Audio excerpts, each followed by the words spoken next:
Any students in the audience, you want to come up on stage for a picture with all our officials?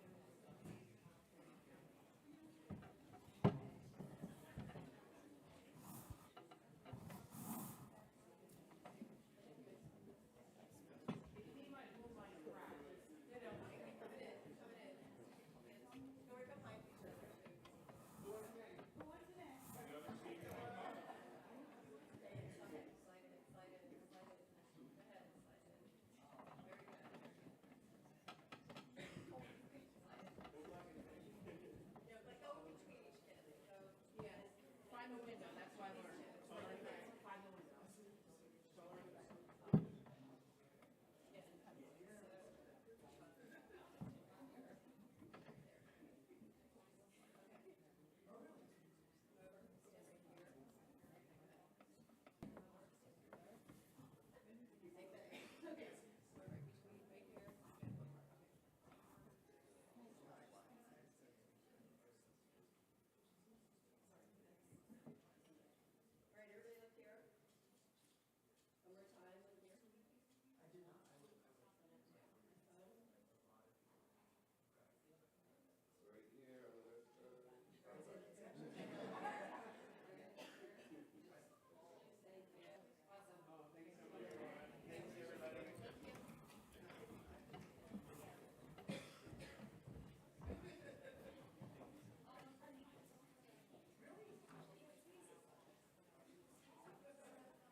Good morning, everybody.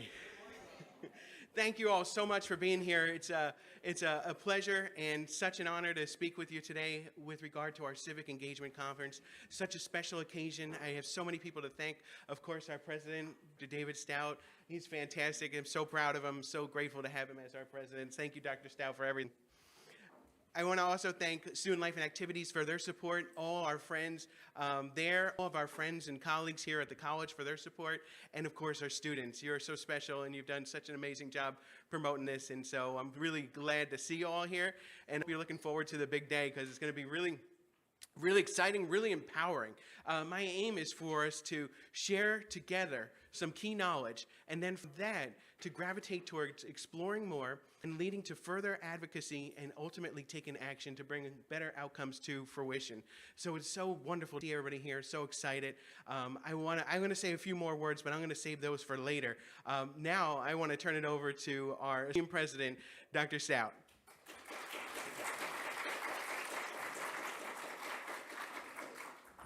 Thank you, Professor. Good morning, everyone. Welcome to this year's Civic Engagement Conference. This is one of the highlights of the year, honestly, that Jonathan has helped to develop, and he's put together the years where we can get together and we can talk about our most important responsibility here in our country, to be involved in selecting our leaders and making sure that we are actively involved in voting, making sure that we're actively involved in promoting and engaging in activities around certain special interests. So some things that might drive you to be involved. So thank you, Jonathan, for everything that you do annually to put this conference together.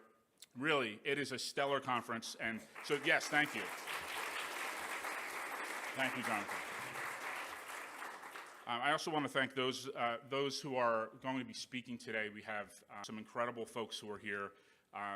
Not only thanking you for being here to speak and to engage with our students and our employees, community members, but also thank you so much for your service. We have speaking today the Congresswoman Bonnie Watson Coleman, We have Assemblywomen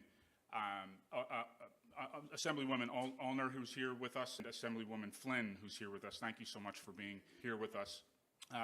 Our county clerk, Christine Hanlon, thank you for being here. Thank you for also jumping in at what was a little bit of a last moment to come in and do a presentation for us to you, Christine.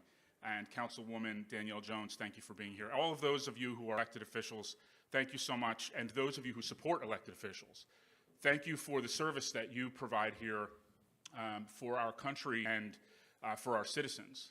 It's so important that we maintain this system. We might look at what's happening with democracy and say, democracy's messy. And we look back through our history, democracy has been messy, and democracy is going to continue to be messy throughout the rest of our history and our future. And that's a beautiful thing. There is no better system than what we have. So I want to thank those who are actively involved in the system, making sure that our voice has the ability to be represented as individuals. And it's also our responsibility as citizens to make sure that we are actively involved. That's the purpose of these discussions today, making sure that we're actively involved in this system that we might describe as messy, but there is no better system out there. I also wanted to thank two other important people. Nothing here happens without the support of our trustees. We have with us two of our college trustees, Barbara Hall and Rebecca Fishoff. Thank you both for being here as well. So I'm going to turn it back over to Jonathan so that you can kick this conference off. But once again, just wanted to thank you, Jonathan, for all that you do for putting this together. This is so critically important, especially as we're looking around what's happening out in the world today and what's happening in our country. So important for us having these discussions. So thank you, Professor.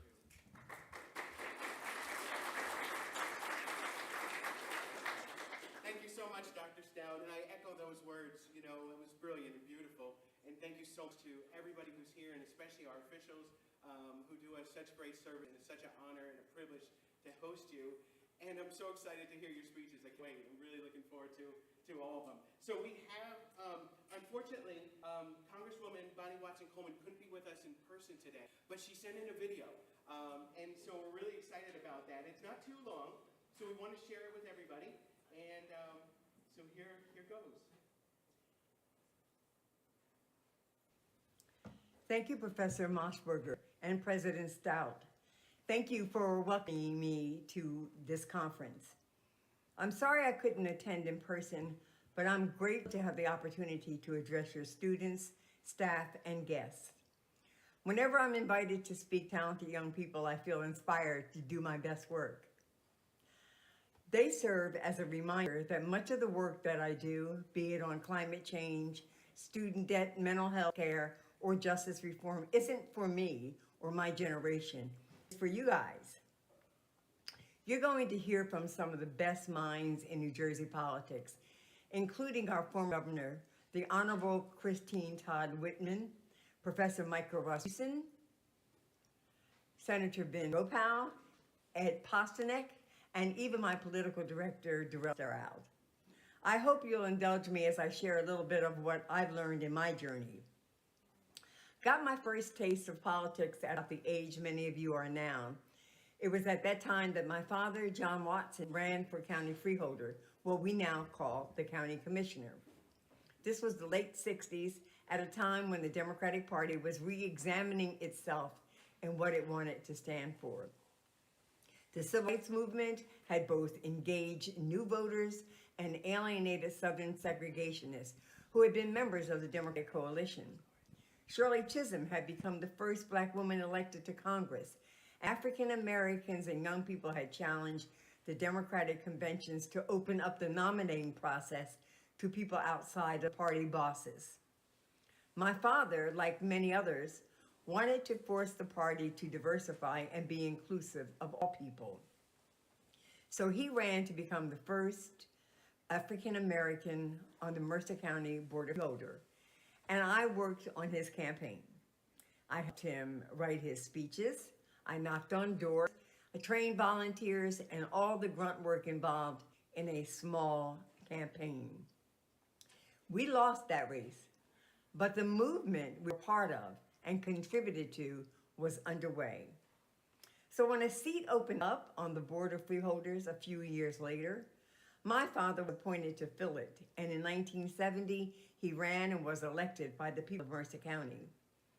It wasn't until years later, when he passed away, that I sought elected office, ran for his seat in the New Jersey Assembly, and that was a way of honoring him and keeping his legacy alive.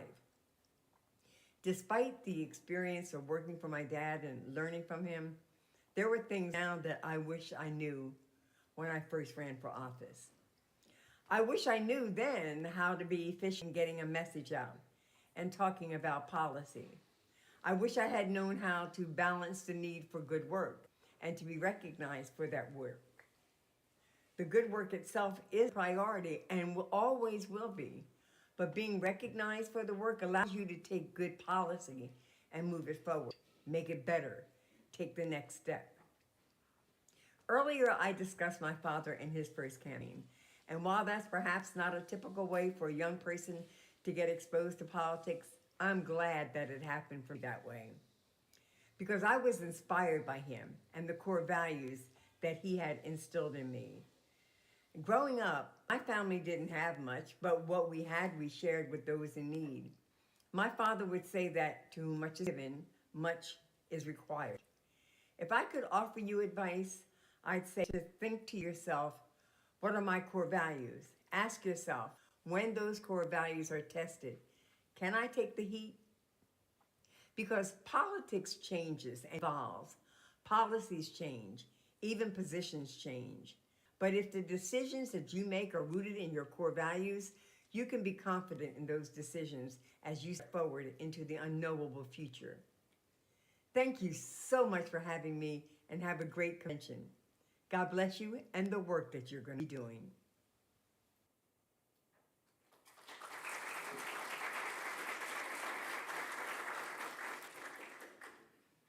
Darrell, thanks so much for having Congresswoman Bonnie Watson Coleman make that video for us, and please extend our sincere thanks and appreciation to her. Thank you very much.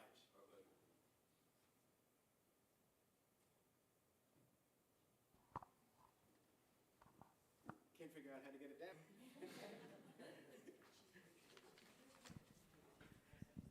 All right, so let's continue. I am so thankful and appreciative for our next guest, and it's an honor to introduce her.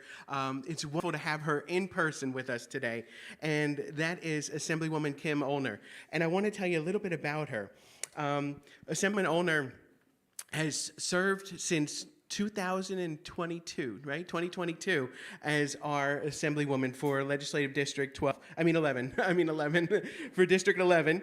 And in this capacity, she served on Financial Institutions and Insurance Committee, Human Services Committee, and Oversight, Reform, and Federal Regulations Committee. Prior to serving us in the legislature, she was on council for the borough of Shrewsbury from 2018 to 2022.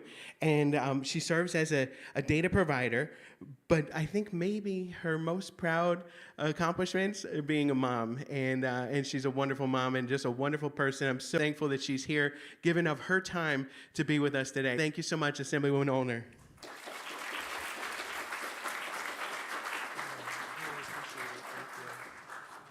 Good morning, everyone. It's nice to be here. I am an alum of Brookdale. I got my real estate license here, and it was one of the greatest experiences of my older life because it was great to be back in the classroom. So I'm envious of you all. I also took a couple classes during my college years, knowing that I probably wasn't doing as well as I should have, so I got some great education here and some other classes. So I'm from Shrewsbury Borough. I actually have a prepared speech, but I've decided I'm not going to read that, because I want to tell you sort of who I am, why I'm engaged, and why I think it's important, and to thank you all for being involved with this class and your major. We need young people to become and stay engaged. I have two sons, they're 27 and 24. One of them is very engaged, he reads everything, he's a voter, he understands all the issues. My other son might read some tweets, and he doesn't necessarily click into the links. So I asked, how do you get your news? And it's by tweet and just sort of word of mouth and things. He doesn't really watch TV. So I think it's important for all of us, and I was guilty of this before getting to the legislature, that you need to do your own research. If you're going to watch TV, watch 3 different channels. If you're going to read the newspaper or go online, read multiple news sources. It's amazing what you'll see, depending on what people are writing and the opinions they have. Follow the ones that really come into your heart and you understand. Read other people. We need to make sure we can start having conversations face to face, no keyboard warriors, so we can agree to disagree. And it's amazing, being in the legislature, I'm a Republican and we're in the minority party, but we have to work together. If we don't work together, nothing will get done, and the state will maybe be a worse state than it is now. So I think it's very important that we don't label people just because there's an R or a D next to their name. I want you to stop, think, learn about them, their values. My public voting record is there. You can just click and see what I voted for, what I've supported, what I have not supported. You might have seen me in commercials and in social media these past few weeks, and it's because I'm up for re-election. Those things are not true. I'm not an extremist. I am not a bad person. I support women. But that's what we need to do, is look beyond that. And I think it's important, again, to do your own due diligence. One thing I've learned in the legislature, and I love being on the committees I'm on, as Jonathan said, I'm on Human Services. That is the most rewarding committee to be on, because we're helping people that really need it. We are passing bills to help increase Medicare and Medicaid. Mental health is something that I've really wanted to pay attention to, even before getting in the legislature. Unfortunately, our suicide rates are skyrocketing for every imaginable type of person. Students, even young people under the age of 10, high school students, college students, our police and military, our senior citizens. And we need to start paying attention to mental health, and we need to make sure that our social workers and everybody else has the means to help support everybody that needs help. And I think it's great that we're working to reduce the stigma of mental health. It's okay to raise your hand and go, you know what, I'm having a bad day, I'm a little depressed, I need your help. If I had a broken arm, I'd go right to the hospital and there would be no questions asked. But we need to make sure if we're if we're in pain, we need to just raise our hands. So please do that. Another thing I'm really paying attention to is our veterans. There are many veterans that are homeless, hungry, don't make enough money to survive. We need to pay attention to our veterans. Without our veterans, we would not be the country we are today. We need to support them, and I think it's very, very important that we give them the respect that they are due, no matter which war or which conflict they've served in, even in peacetime. I'm also on AFI, which is an acronym for Financial Institutions and Insurance, and that's important.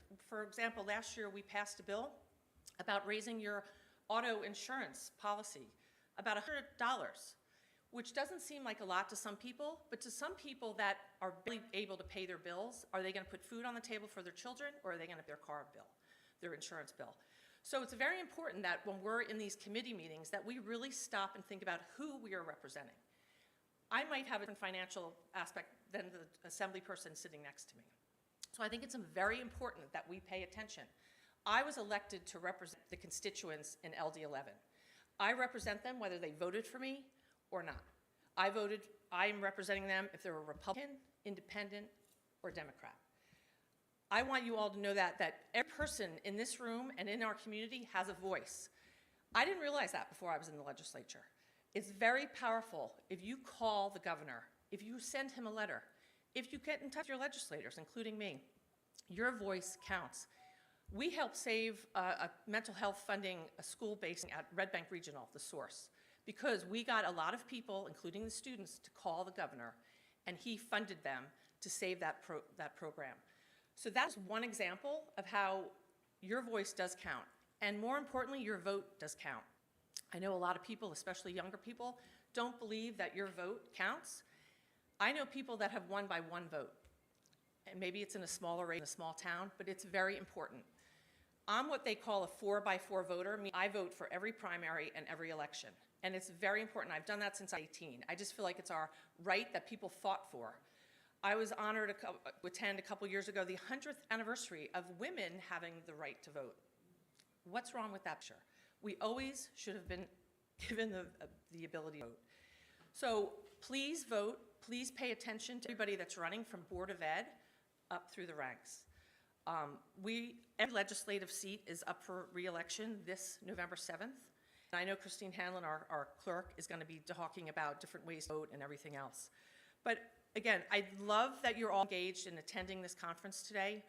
I'm available if you want to speak to me directly, if you want to call, if you want to volunteer, if you just want to learn what it's like to be in Trenton. I'd be happy to bring you. I know there's a table over there with Thomas with this information, but it's so important because we down there, 120 people, creating the laws for the state to help you be able to stay in the state, to be able to afford it, and to want to raise your children or families here if you choose to have one. But that's basically it. Again, my speech was lovely. It was written by my constituent, my legislative aide, who I adore, but I just wanted to speak from the heart. And I want you to know me as a person. As Jonathan said, I'm a very proud mother, and that's the best thing in my entire life. And one of the reasons I did this was to make sure my children would hopefully have a good future. But I hope you all vote. I hope you stay engaged. I hope you do your own due diligence and research. And please let me know if you have any questions. I'm happy to talk further. Thank you very much for your time. Thank you.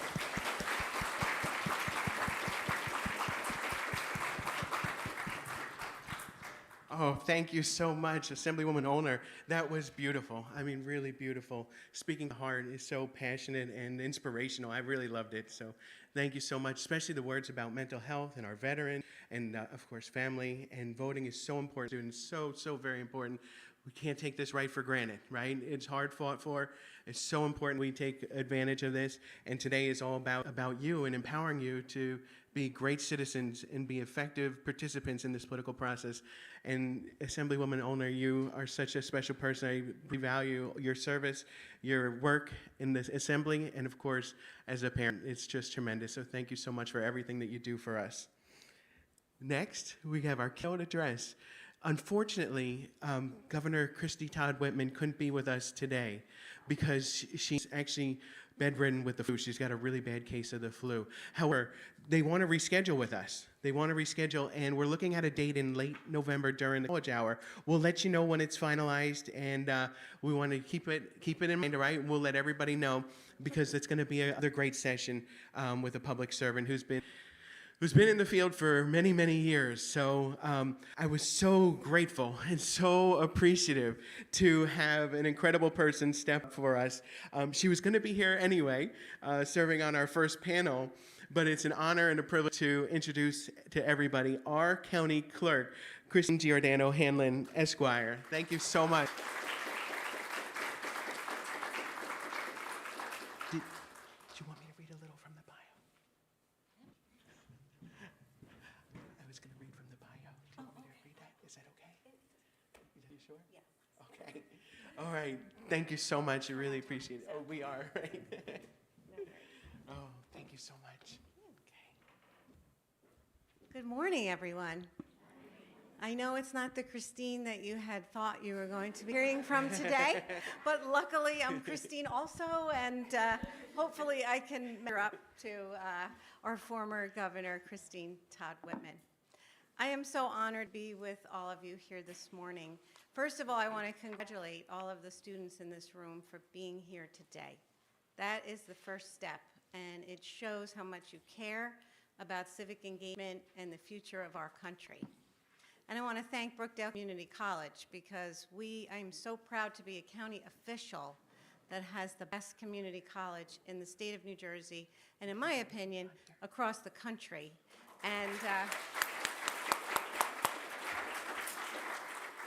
And it takes tremendous leadership to make that happen from our amazing president, Dr. Stout, our faculty here, our great professor who put this whole program together, and so many members of the team here at Brookdale that make it all happen, and of course our phenomenal students. It really takes a team, and Brookdale Community College is a shining light here in Monmouth County. We're very proud of it.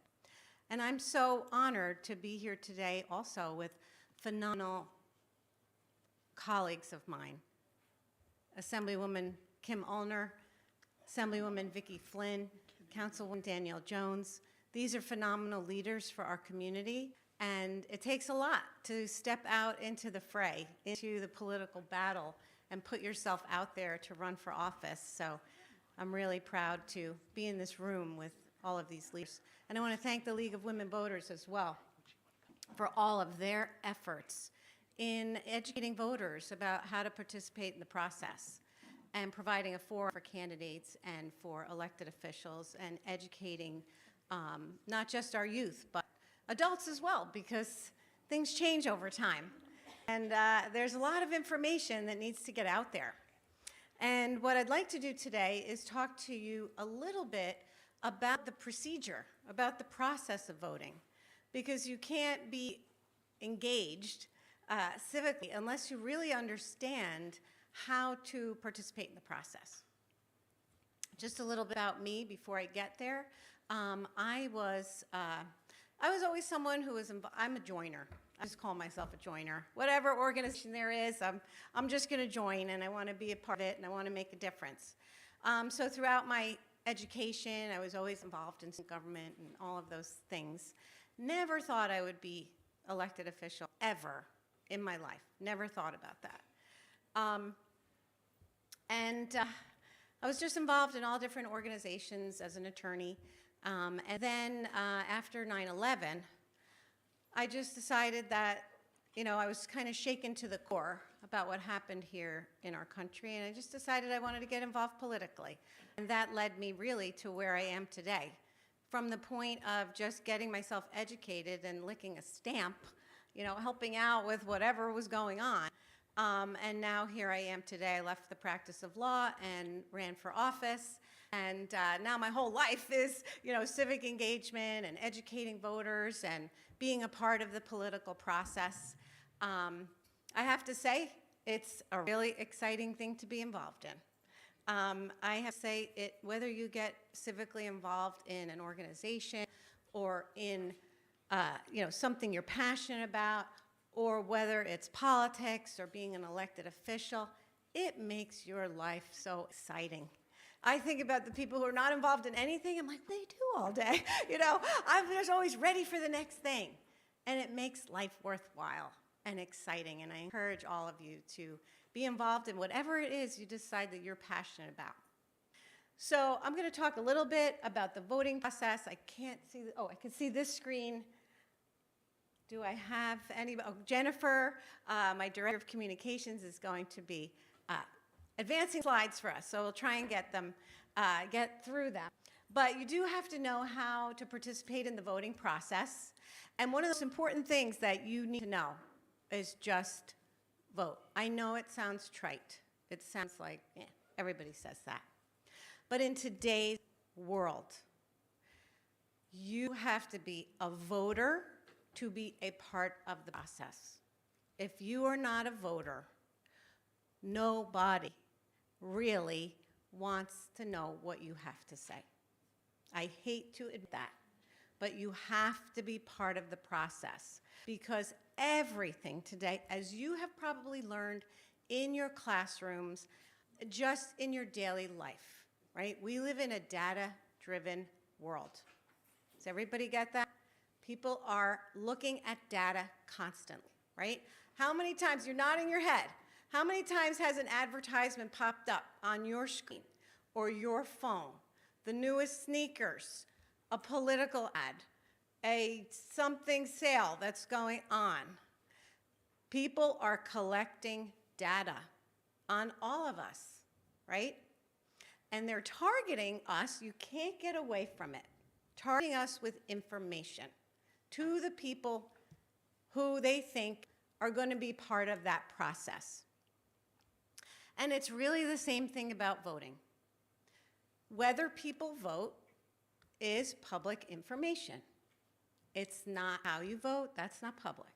But whether you vote is public information. And those are the people, I hate to say it, but the people who are the voters are the people who candidates spend their time talking to. It's just a matter of time, money, resources. So if you are a person who's not engaged as a voter, if you're not participating, you're not civically engaged. The people who are trying to do things and run for office, you know, they only have so much time. They only have so much money. They may not spend the time and money trying to talk to you and hear what you have to say. It's just a fact of life today. With all of this data-driven society that we have, it's so important that you cast your vote because people know that you're a voter and you care and your voice needs to be heard and you need to be listened to. And that one aspect, that one thing that you do is the most important thing, in my opinion, so that you are officially participating in the process. It's so important in this world where everything is, computer generated and people are gathering up information. So I want to talk to you about how to do that so that everyone knows how to participate in the process.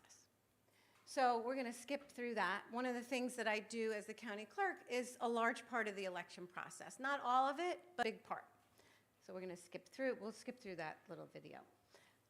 Okay, so who is allowed to vote? That's very important. You know, it's not, unless you are registered to vote, you can't vote. It's just part of our rules and regulations. So you have to be 18. You have to be a resident of your county 30 days before an election.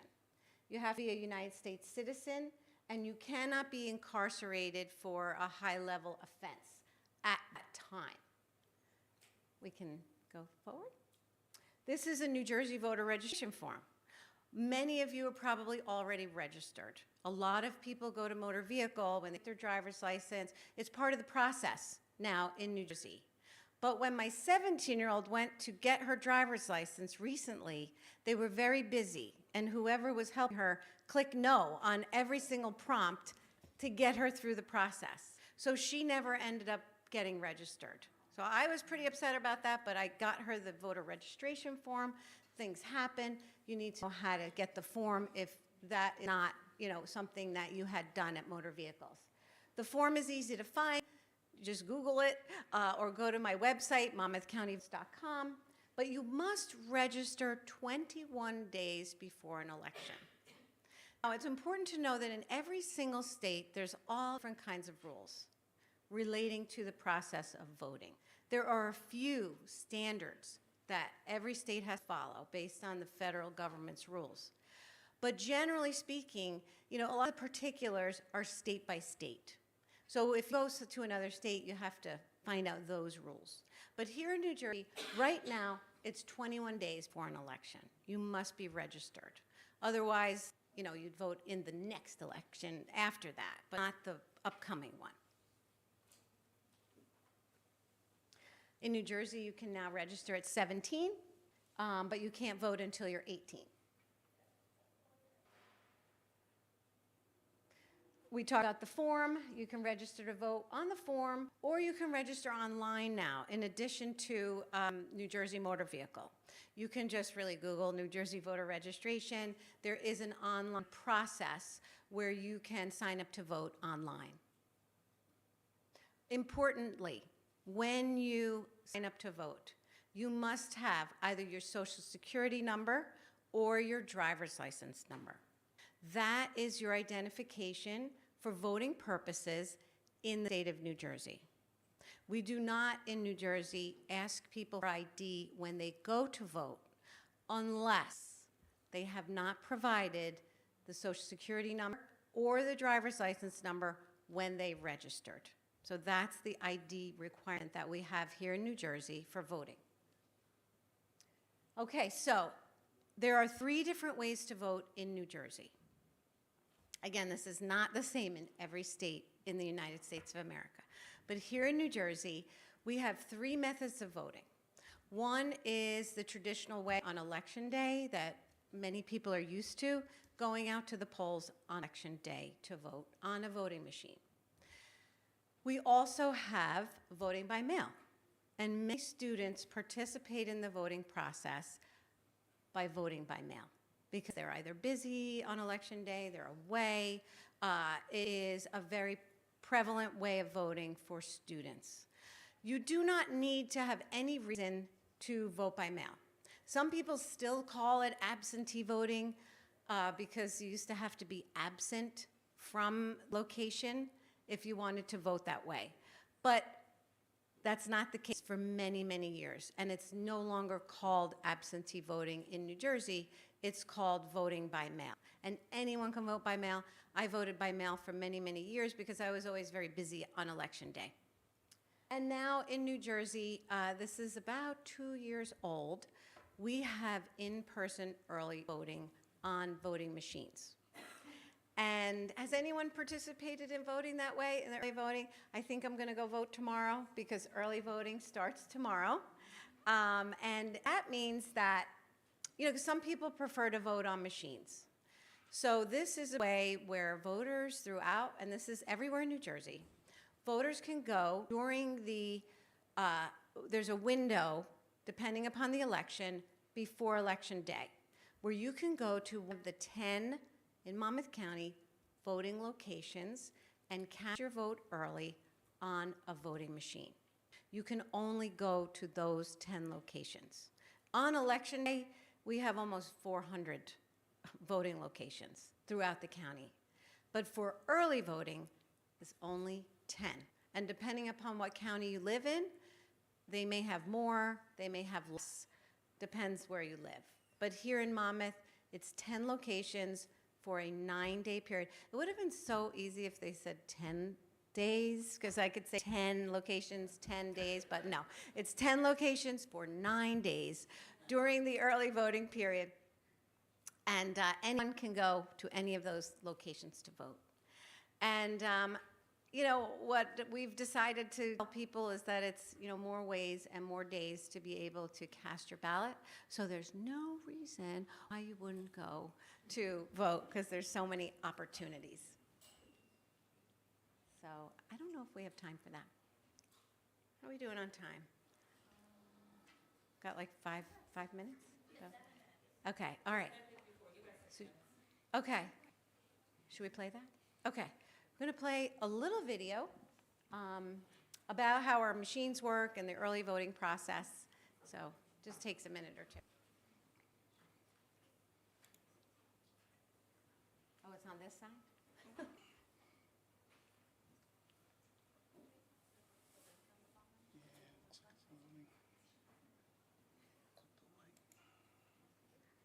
The link drew me to the next page.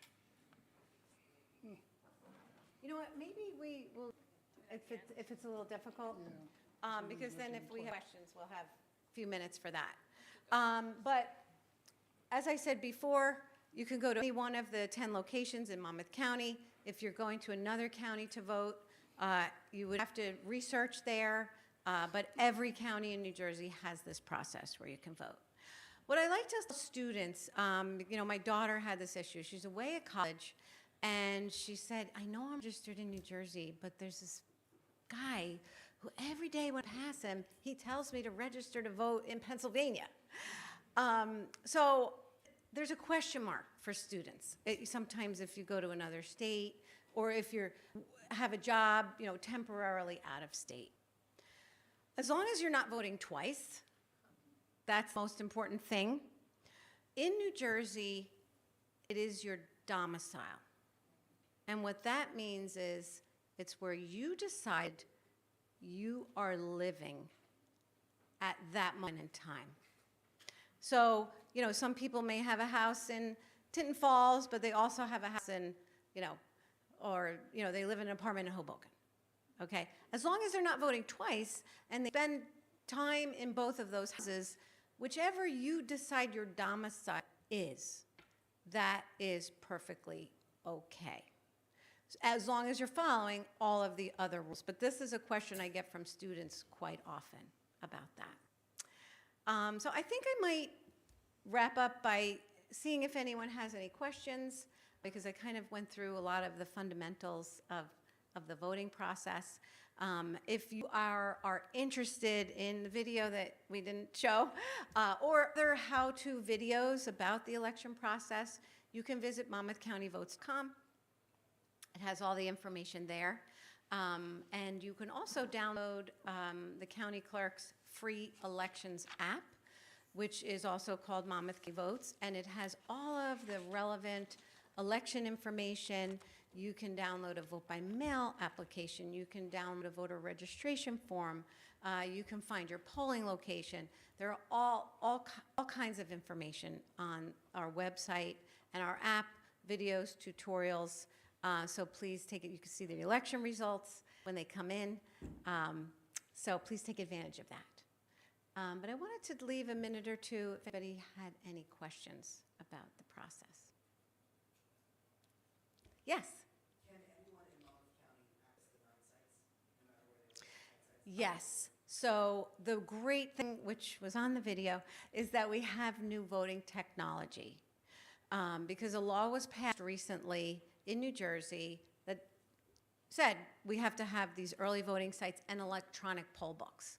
Basically what happens is when you go to any one of these 10 sites, once you sign the poll book, your ballot, you're going to get a card, which is like the paper trail, and it corresponds to your ballot from your town and now your specific district. So when you go into the voting booth, wherever you live, that is going to pop up on the screen. And it has worked very well so that you can go to any one of those locations. One of the things I really like to remind people about is the importance of your signature. Your signature is a critical piece of identification for the voting process. And I know in today's world, we're so used to scribbling on a supermarket pad, or wherever you go, you're just like doing a scribble on an iPad or somebody's phone or whatever. But in New Jersey, your signature becomes like your identity for voting. So whatever signature you used for voter registration it's like a picture of you in the voting file. There is a voting database in the state of New Jersey. And that signature is part of the database. So if you apply to vote by mail, or if you cast a mail-in ballot, or you go to the polls to vote, the poll workers, the election officials, are looking at your signature that you sign at that moment and the signature that is in the database. And if that doesn't match, you might have to vote on a provisional ballot, or your application might be rejected. And it's because that's the only piece of identification that anybody has to participate in the voting process. Once registered properly, your signature is your identity for voting purposes. So it's really important, unless your scribble is your signature, and that happens sometimes, that's fine. But if your signature, it has a specific look to it, it has, your flair, make sure you sign that way for voting, because that's how the election officials prevent voter fraud, that someone else is not trying to vote for you. So that's one thing I like to tell people, because people don't really understand that part of the process. So, any other questions? Yes? The structure of the New Jersey ballot is interesting. It makes the two parties kind of paramount in choices. There are two aspects to that. One is the party that gets to be first on the ballot has a small advantage. Voting people tend to be lazy, and they vote for the first column because it is there that the research suggests. So one question I have for you is, how do you try to interact that? Do you have a process for different ordering of the In New Jersey, that is not the law. So my obligation is, I'm not a legislator.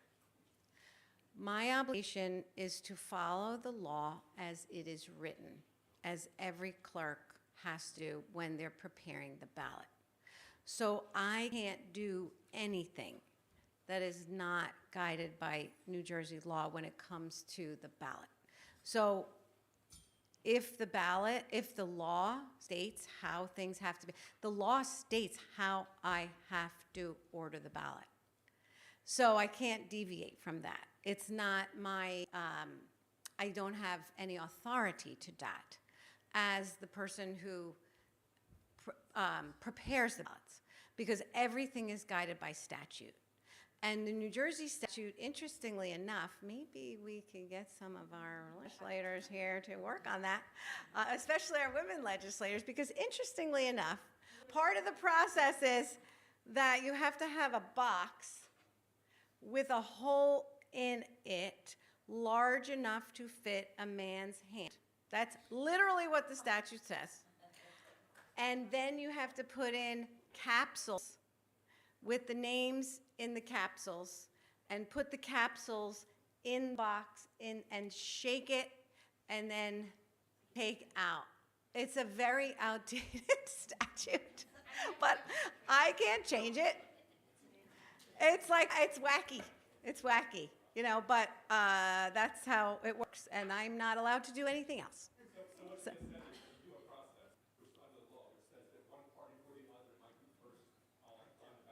and that's it, yes. It's been fun to do.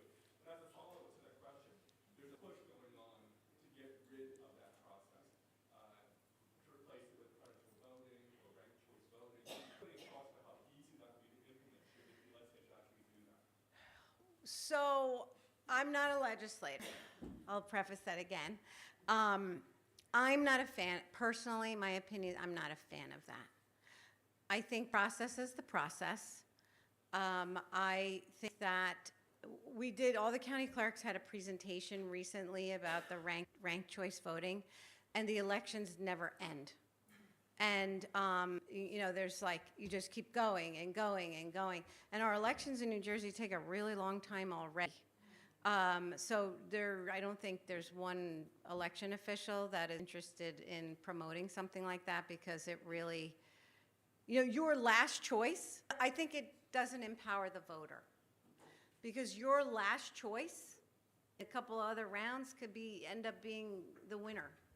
And I think that it takes some empowerment away from the voter, in my opinion, the way I've seen it work.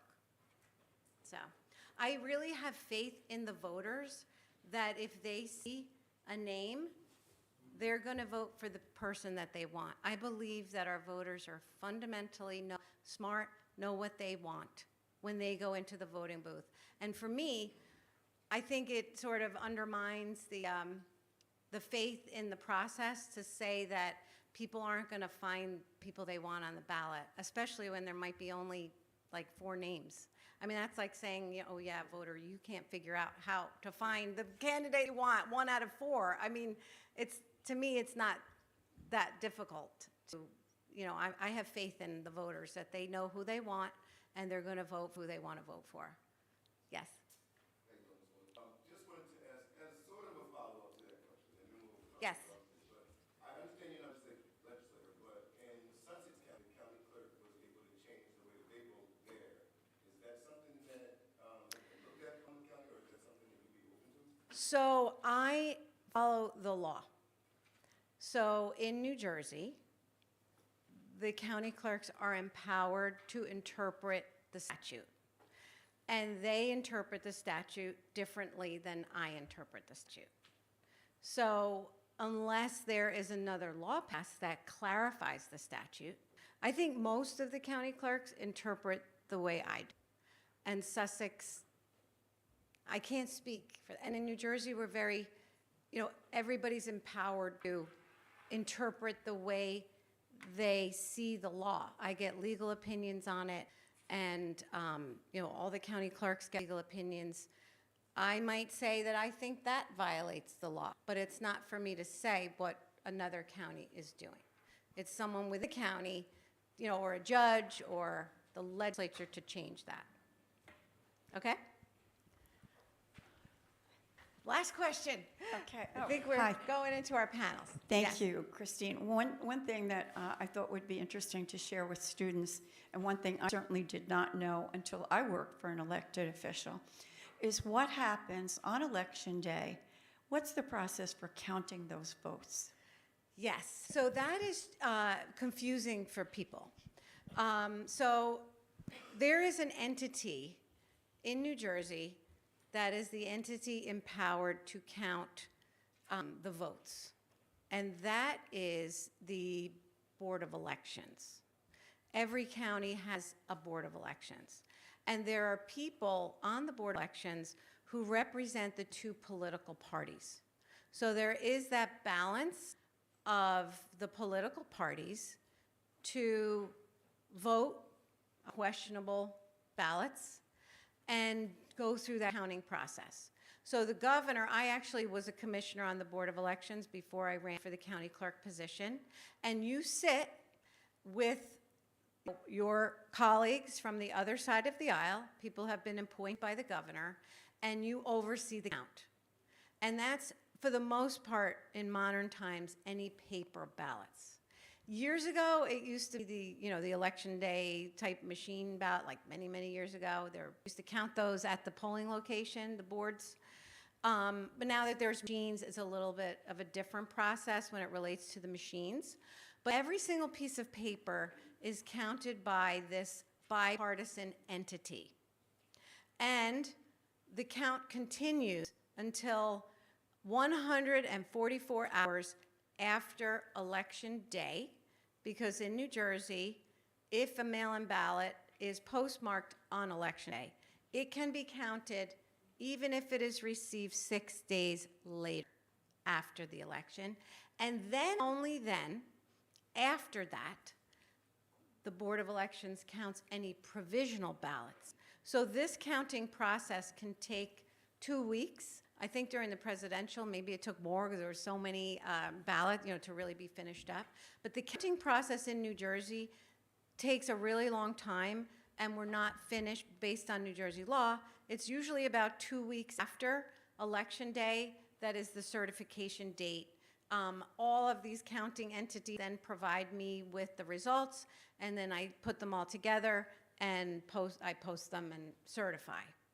But the people who actually count are Republicans and Democrats. Most people don't know that that happens, but that's the counting entity. So there's that balance, the political balance of the counting of the paper. All right? I feel like we've gone really far into panels. So I think with that, I will thank you for your attention this morning, and on to the panels. Thank you.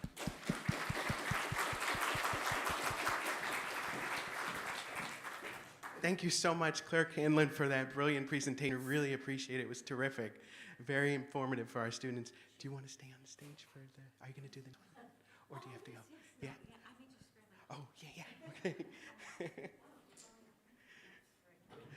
Clerk Hanlon is doing double duty today because she's also serving as a panelist for our first panel, which is really important, civic engagement, empowering young voters. I'm going to ask all the panelists to come up. I'll do a brief show, and then our panelists will be able to give 5 minutes or so of opening comments, and then from there, we'll turn it over to the moderator for her opening comments and some then questions that we'll be able to delve deep into. So welcome everybody to our first panel. Here we go.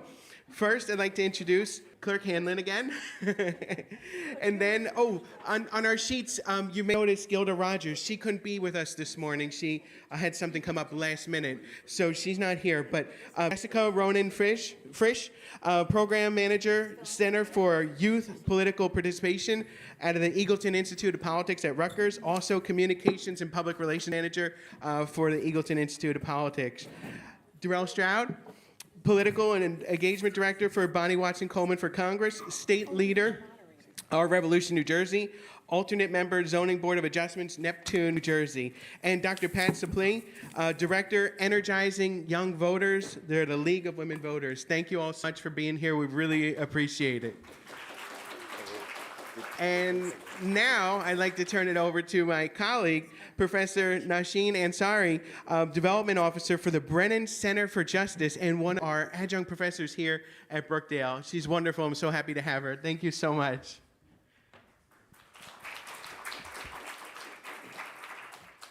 Thank you so much. I'm so excited to be moderating this panel on civic engagement, which is a passion of mine as well.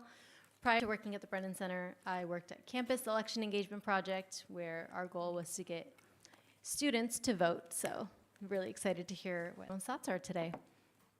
I'm going to start with an opening question. Each of our panelists have established themselves as distinguished leaders and advocates, civic engagement, representing a variety of sectors. Was there a moment or influence that factored you into going on this path to where you are and what you are doing today? So I'd love to hear everyone kind of just give a brief comment on that. You know, I talked a little bit about this. You start. Yeah. I figured it was That's coming fair. to this end first because I said she I'll just do finished the it. last one. So good afternoon, or good morning, still morning. Good morning, thanks for having me this morning. For me, my moment was actually the same as the clerk's, 9/11. I was sitting in my high school history class when it happened, and the teacher turned on the news, and I'm like, what's going on here? And no one could really give an explanation. And when the Assemblywoman talked about the 3 different news stations that you should watch, that's what I did. And it was different things on every news channel. And so I said, so how do you really get the information about what's going on? You know, Fox is saying this, CNN is saying this, MSNBC is saying this. So how do we get the real deal? And so I got involved. And for me, my first campaign was with Congressman Frank Pallone, who is the congressperson for this area. And it started with putting up lawn signs because I believed in what his platform was and his policy positions. And then it turned into phone calls, which I no longer do. Turned into phone banking and making calls to voters to talk about what's going on in the community. And that's how I grew and started to learn. And after that, it was, let's just run from here because you've seen the impact. And also the Assemblywoman talked about the voice that you have and the importance of it. And so when I started to see, hey, when you step into these rooms, when you make these phone calls, you see a difference. And so that's what stuck with it. So my name is Jessica Ronan Frisch, and I'm currently at the Eagle Institute of Politics Center for Youth Political Participation at Rutgers, New Brunswick. And I think for me, the moment was kind of a long place as well. So when I was younger, I used to go with my parents every year to go and cast their vote in a voting machine. And that was a unique and a nice experience. And I guess I was always kind of civically engaged, I would say, sort of. I voted, I participated, and then I was a political science major at Rutgers. I had to graduate, and I was like, what am I going to do with political science? Let's go. 4 years went very fast. And I enjoyed working with young adults, specifically. I enjoyed working with college students. They're passionate, they're engaged, and they're still able to mold, I would say. And so a job opened up at Eagleton, where we're doing a lot of civic engagement work through our Are You Voting program. And I didn't know a lot about the process, but I've learned a lot over the years. I've worked with Clerk Hanlon over the years in various capacities.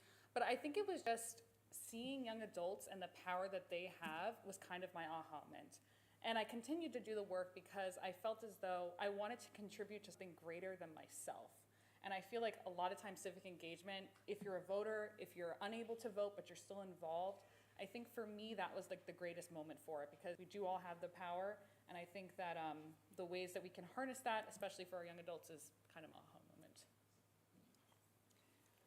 I'm Dr. Pat Suplee, and I really had to think hard. And I think I was 9 years old, which seems incredible to me now from this vantage point.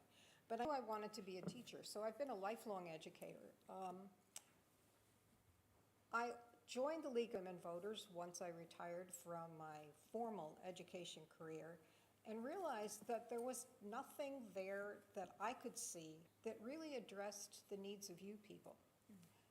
And I also knew that there were a lot of things that you didn't know because I didn't know them, and most of the people that I knew didn't know them, that would help you understand what exactly it was to be a voter, the importance of that.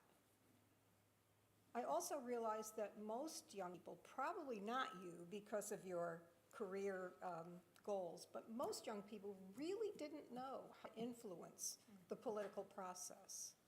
And so I've had the immense joy of working as a retired person with young people your age to develop Energizing Young Voters, which has as its goal empowering young people to be voters and to embrace the opportunity to be civically engaged and be agents in creating the world that you want to live in, not what I'm living in, because you're going to be living in it a lot longer than I am. So as the member of the League of Women Voters and as the director of Energizing Young Voters, I think what I'm here for today mostly is to encourage you to become ambassadors, because you know full well that other people your age are much more likely to listen to you than they are to listen to an old white lady sitting up here. So if you are interested, I would love to talk to you afterwards. We'll be sitting over at the table. With your passion about your career goals, this is a good start, and we will offer you service points. We have a paid internship, so all of those things might figure into your interests. So please come over and talk to me. Thank you so much. And just jumping from that, I think this term civic engagement can mean so many things, and a lot of people in this room might be interested what you might think. What does civic engagement mean to you? Could you define the term and what people may, I guess, assume what would the path be for them to take that? You didn't get to talk. That's okay. Yeah, we can start I'm up this here with way. all women. I have to For a take long direction. time. So, So, yeah. Anybody can start. I would say that civic engagement is, everybody would, I think, getting involved in your community.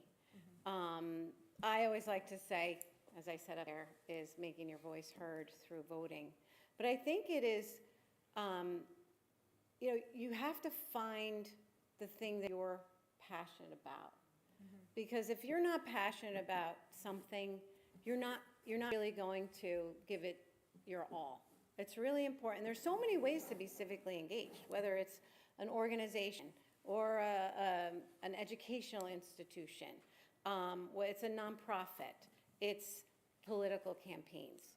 I feel like there's so many different things that you can be involved in, but it is getting involved, getting away from your computer and your phone and connecting with people and making a difference in people's lives. It could be a charity that you want to get involved in, but be part of it. Get engaged in your community in the thing that is important to you, what you are passionate about, and you can make a difference.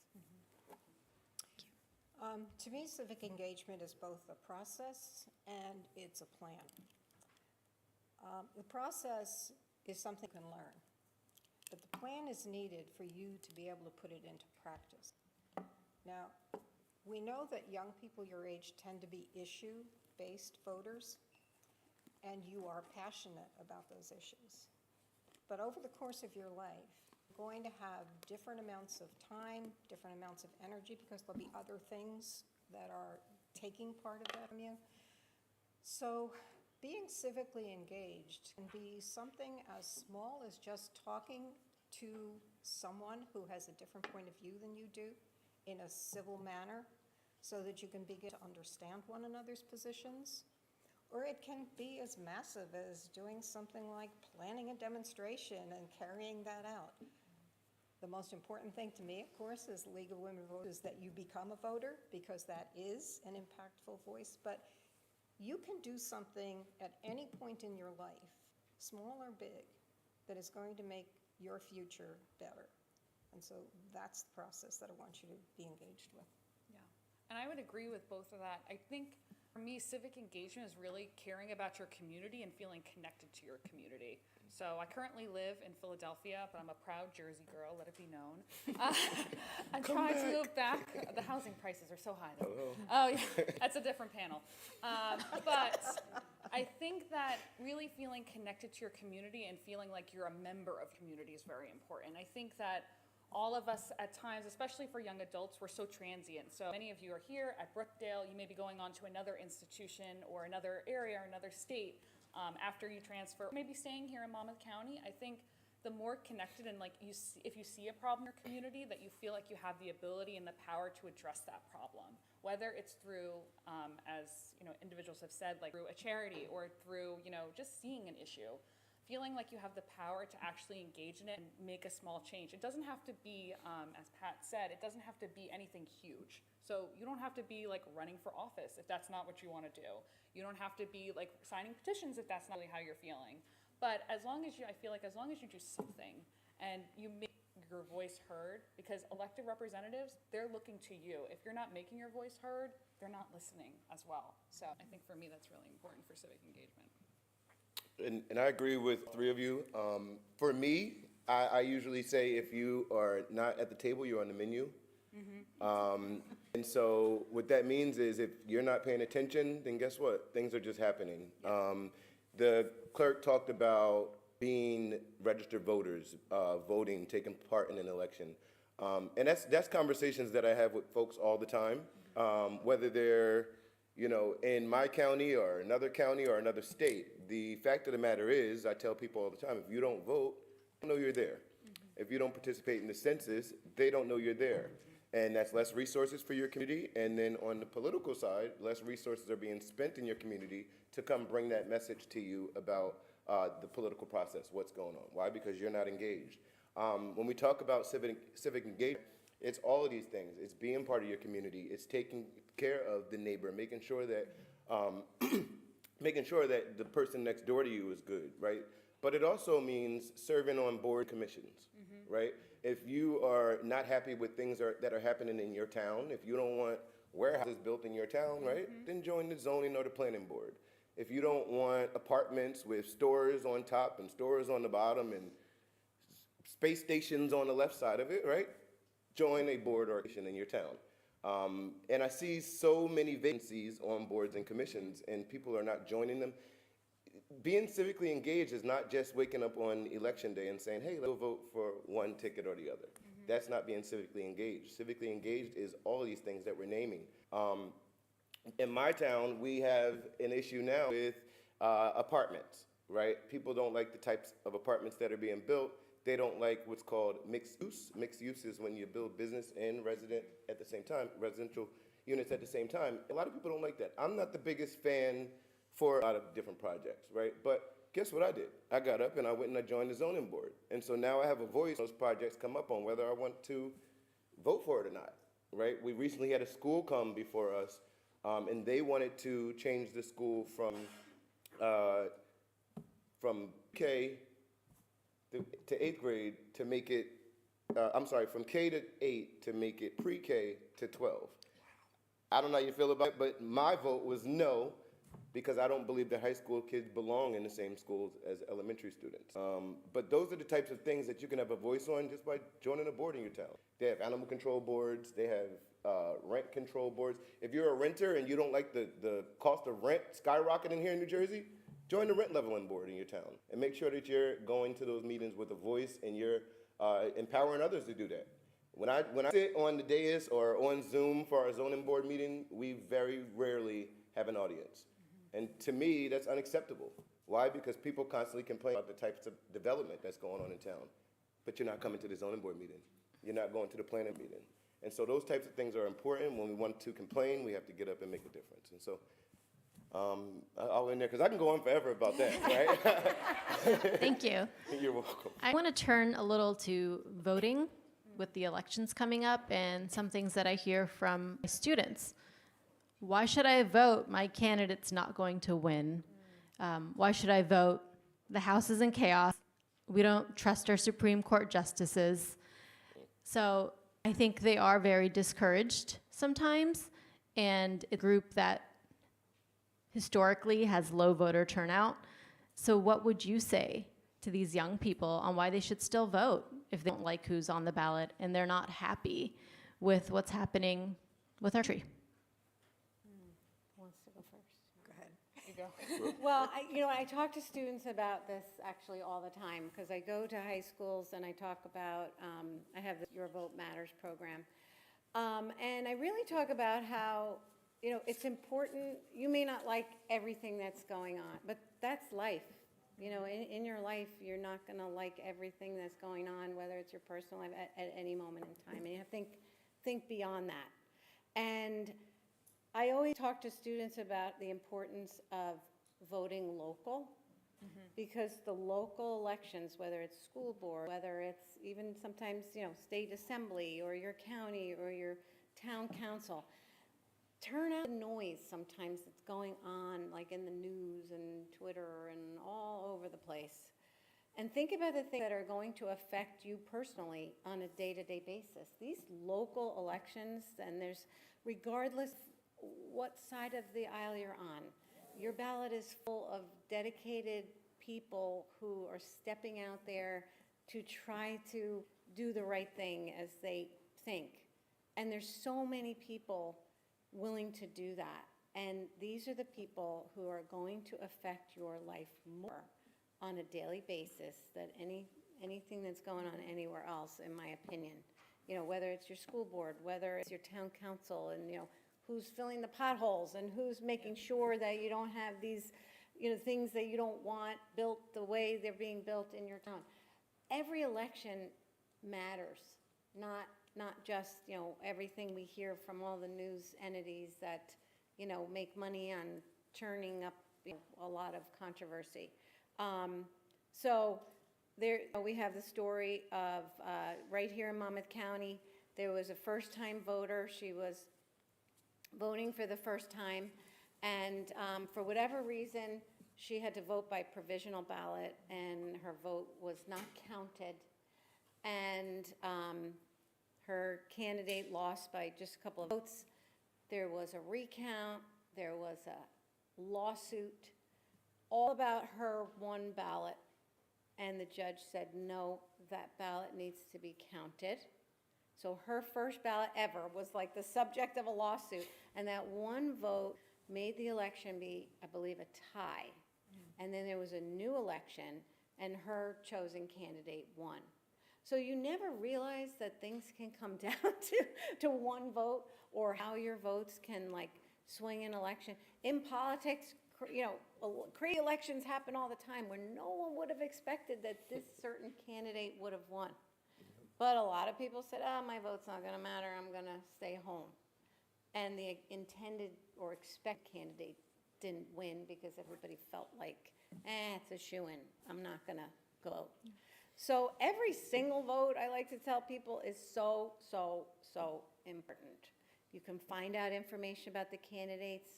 Just Google, you will find every candidate's website, platform. There's gotta be somebody on the ballot that you can support. That's my take on that.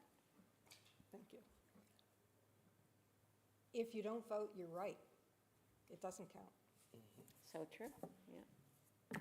Let that sink in, and let this sink in. In this upcoming presidential election in 2024, Gen Z and millennials will be 48.5% of the voting population. What would happen if every single one of you turned out? Would your vote count? You better believe it would.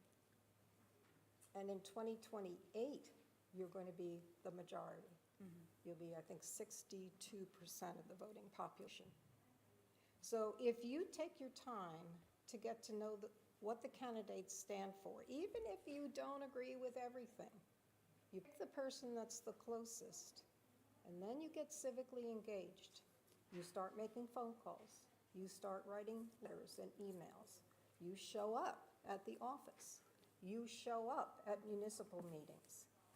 And you are going to have your voice listened to. You don't vote, they're not going to listen to you. This coming election is, it's once every 10 years that in New Jersey, every single senator and assembly person for the state of New Jersey is up for election. You have an enormous possibility in this election on November 7th to make a difference right here in New Jersey. And you can also make a difference in your town and in your Board of Education, because they're on the same day in most cases. Board of Education sometimes is April, but November 7th is the day. And I want you to think about the amount of power that your age group, 18 to 29, actually has, and take advantage of it. I think I'm going to take a different, I think everything that's said was important, but I want to take a different approach. I also think a lot of people don't vote because they feel like the individuals who they're voting for don't represent them, and they don't look like them. If we want more people, especially for young adults, you are the most diverse generation in American history, the most well-educated generation in American history. If you want to have our elected officials look like you. You need to be going out there and voting for those elected officials. Incumbents, people who run for re-election over and over again, their re-election rates are extremely high. And if we want to make sure that we're turning over who's actually representing us in Congress, in our state houses, in our local elections, we need to actually go out there and actually support candidates who may look like us. So I think that would kind of be like a different approach I would take to it of, it's not just about like voting for different policies, it's voting for people who look like you, so then policies in the future will be benefiting you and your needs and your values. Great, all great responses. For me, I don't like anyone else making decisions for me. I like to make my own decisions, whether I be right in the end or whether I be wrong in the end, meaning whether my candidate win or lose. I feel as though I don't want other people making that decision. I think that for me as a Democrat a registered Democrat, let's do that first. In 2016, I watched an election where everyone said, oh, Hillary's got this, right? And we seen what happened because people took it for granted, just like we said. They sat home because they said, oh, it's a shoo-in, she's got it. And she lost that election. A recent election that I just ran in Plainfield, we took out an incumbent. 11 votes is what we won by. 11 votes. And it wasn't vote by mail because we lost there. It was at the polls on election day when people came out and they voted for the candidate. Councilwoman Jones is here from Eatontown, where her mayor lost by what, 3 votes? The former mayor lost there by, he was in office how many years? Like 15, at least 15 years. First name was Gerald, I don't remember the last name. There you go, Tarantola. He was in office for almost 20 years, and he lost by about 3 votes because those 3 people said, I don't feel like getting going today. I forgot to mail my vote by mail ballot back. And so when you do these things, other people are making decisions for you. How many people in the room have a cell phone in your pocket right now? Regulated by the government, right? And so the people that you vote for will determine those regulations on your cell phone. They'll determine the regulations on the type of gas you put in your car. They'll determine the regulations on how you live at home and the type of property taxes that you pay. We talked about school board. School board is super important. If you look at your school board budget in your town, I think it shows you the importance right there. Most school board budgets are double the budget of the town they live in. And if we're not paying attention to that kind of money that is supposed to be there for our children, then what are we paying attention to? Your response just gave me another question. How do you think young people can use social media to be civically engaged in a positive way? Good. I'll take this ending. Great. So at our center, we have the Center for Youth Political Participation. One thing that we do, and we started a few years ago, is we make a lot of TikTok videos, actually. I don't make them because I'm told to be in them at this point, but my students will make our TikTok videos. Follow us at Rutgers CYPP. But one thing that we like to do is we like to use our social media channels because we're a nonpartisan center. So we don't have a political ideology. We're not supporting Republicans. We're not supporting Democrats. We're supporting all students, all young adults who want to get involved in politics in any way that they want. But one thing we do is we spread accurate voting information. I think the voting process is extremely confusing, and it's meant to be extremely confusing as well to keep people from actually participating at times. So one thing that we use social media for is we created a TikTok video just a few days ago about like how to complete an application for vote by mail. Like what's the steps that you have to go through? What's the deadlines? 2 deadlines for voting by mail in New Jersey. There's a by mail deadline that you have to submit that by, and there's also deadlines for submitting it at the county clerk's office. So one thing that we like to use our social media for is just to educate. So the more that you could be educating young adults, if you know something about election that's accurate, share that information with your friends, share that with your followers. Use your social media for good. And I also think it's really important that, you know, we're trying not to just highlight candidates, we're trying to highlight just the process for you to get involved. So I think that's one way that you can do it. I need you. Literally. We have a Facebook account, we have an Instagram account, but we need more than that. We need TikTok, we need X, whatever it is. And that's why I need you, since I don't actually know those things, so move on over. We know that we know that social media is the way to reach youth, but youth needs to create that. I can't do it and make it meaningful to you. I think that you can use this, all the ways that they just said, use it in those ways. Post on your story, hey, today's the last day to vote, to register to vote in the upcoming election. Remind people of the deadline to send back their vote by mail. Put up a video, use one of the videos from the Rutgers Center about, on TikTok, by the way, also regulated, and, some people want to take it away, and so that's also another reason why you should pay attention and stay engaged. Look, the fact of the matter is, you all are grown adults, right? And so at some point, you're going to have to get a real job like us, right? And you're going to have to pay real bills and all of those types of things.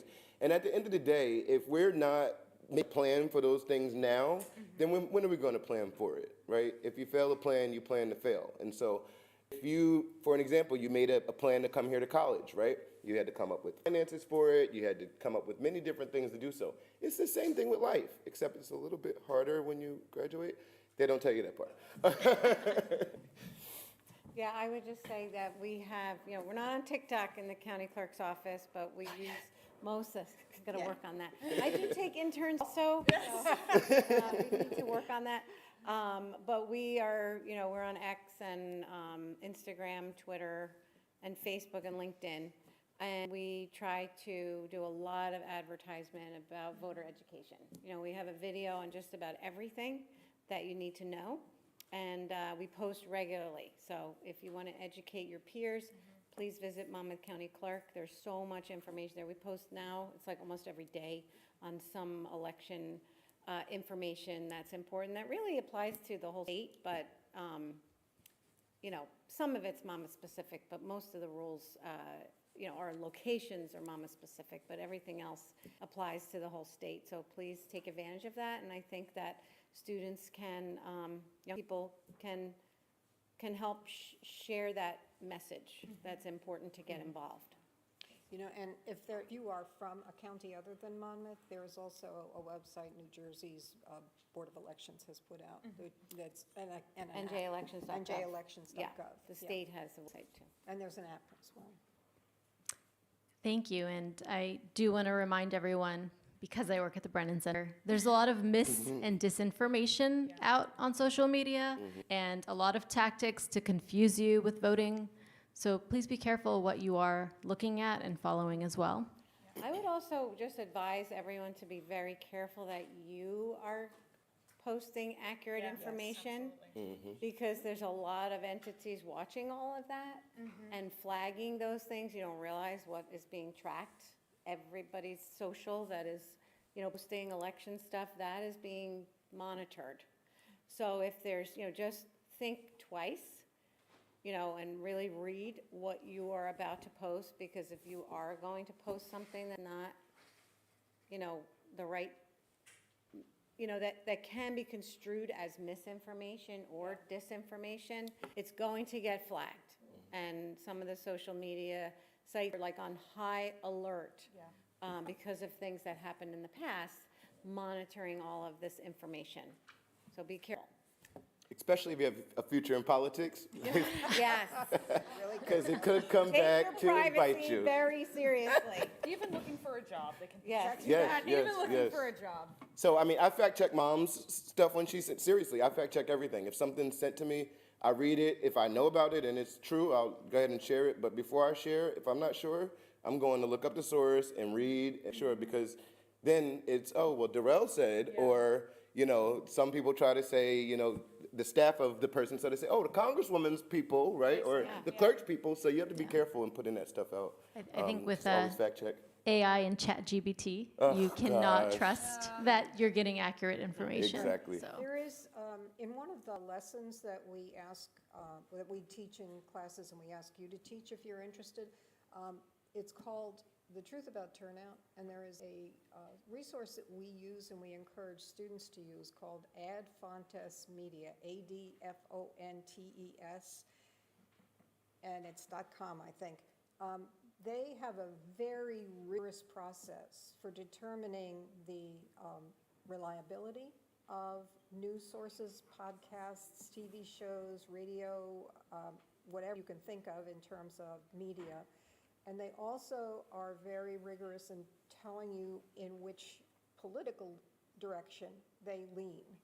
When we teach kids, we encourage them to make sure that when they're doing stuff for themselves, that they really pay attention to the reliable, less biased information that's out there, but to also be aware of what is being said on the far ends so that you can make critical judgments about the decisions that you have to make. So take a look at that. There's an app for that too. There's an app for everything. You have any more? Good? No, I think Okay. we all- I'm going to turn to a different question. There's a lot happening in the world right now, and I think everyone may have different views and perspectives. So how would you encourage open discussion when it comes to civic engagement and your experiences? How would you want to foster those type of conversations?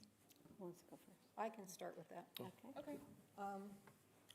Another one of the lessons that we offer in the Fighting for Change part of our curriculum is called Across the Divide. And there are two very basic communications lessons there. One helps people understand and then learn how to listen to understand another person's point of view without thinking you need to agree with it, but just simply understand it. And the part about speaking helps people recognize that they actually have a responsibility to express their point of view. But you can do that in a way that will be more likely to let someone hear your point of view, or you can do it in a way that's going to let somebody stick their fingers in their ears. Those skills are very basic skills, but if you start practicing them every day with people who are friends of yours, people who are in your family, you can gradually build your skills so that you can start to talk about hot topics. So you can take a look at that. EnergizingVoters.com is our website, and all of these lessons are in the Educators and Community page. Take a look at them and take what works for you. You don't have to swallow everything that's there, but there's something that's probably going to be helpful to you. Get away from your screen. That is the most important thing you could possibly do. Everyone has to realize what is behind all of the anger, all of the strife. And some of the entities even admit it. They make money when you're angry. When you are so angry because you're clicking, you're looking at their products that they're marketing. We are being sold so much information to make us angry. We're all being targeted. I hate to say that, but I know it's true. We're all being targeted to be angry. And depending upon the social media site you go on, you'll see it more, okay? So certain sites, you go on and you just see things people say and you're like, how could anybody say that? And, then you investigate and maybe that didn't really even happen, or maybe someone was taking a lot of license to misinterpret something somebody was saying. And things are being said out there on social media. And don't get me wrong, I am on social media all the time because I have to be. I mean, literally all the time. Because I want to know what is being said and what's going on in the world. But you have to step away and make relationships with people. Relationships is what it's all about, with real human beings, not people on your screen all the time. Because the things that are said in the discourse behind a computer or behind your phone, I mean, we don't see that in our daily lives with people. We're human beings and we make relationships with each other and we talk things out. And people are so willing to just say anything when they're typing it and don't take a breath and say, wait, maybe I shouldn't that, the 24-hour rule. And it's just really bad for the civil discourse. We have to get away from that and really just develop the interpersonal connections. I can't tell you how many of my friends are different political, they're parts of different political parties, and we either don't talk about it or we agree to disagree, and we enjoy each other's company, and not everything is that, what you see on social. So it's really important to just put the phone down and talk to people. and develop those personal relationships with people. Sure. I mean, I'll just piggyback off that. I think that what the clerk says is 100% true. Relationships are important, right? But I also think that conversation is important, right? We have to learn to talk to another again. I mean, I'm a registered Democrat. I have plenty of Republican friends, and I actually ran for office as independent. So I'm just like one of those people where it's like, we can talk about it. Let's talk about it. Because if you don't talk about it, how do you make it better? We are in a time, like the clerk said, where everybody's angry. Nobody wants to talk about anything, right? I walk into 7-Eleven the other day and a guy goes, "Oh, they're trying to hammer Trump." And I'm like, is this the moment you want to bring that up? And I know why he brought it up, and some of you may allude to why he brought it up. And I said, well, you know, innocent until proven guilty. And he looked at me, and his face like lit up, and he didn't expect that to be the response. And I'm not sure, you know, what type of response he expected, but then we had a conversation. And I said, well, you know, the law is the law. No one above the law. I said, if he broke the law, then the prosecutors and the judge will make the determination on whether or not he did. And the guy said to me, he said, well, you know, I'm just tired of all the nonsense going on in politics. And that's how the conversation ended. But it could have went a whole different way, because obviously I did not agree with what he was saying. But again, it's just, you know, just having that conversation, sometimes agreeing to disagree, it's even worse when it's your friends, right?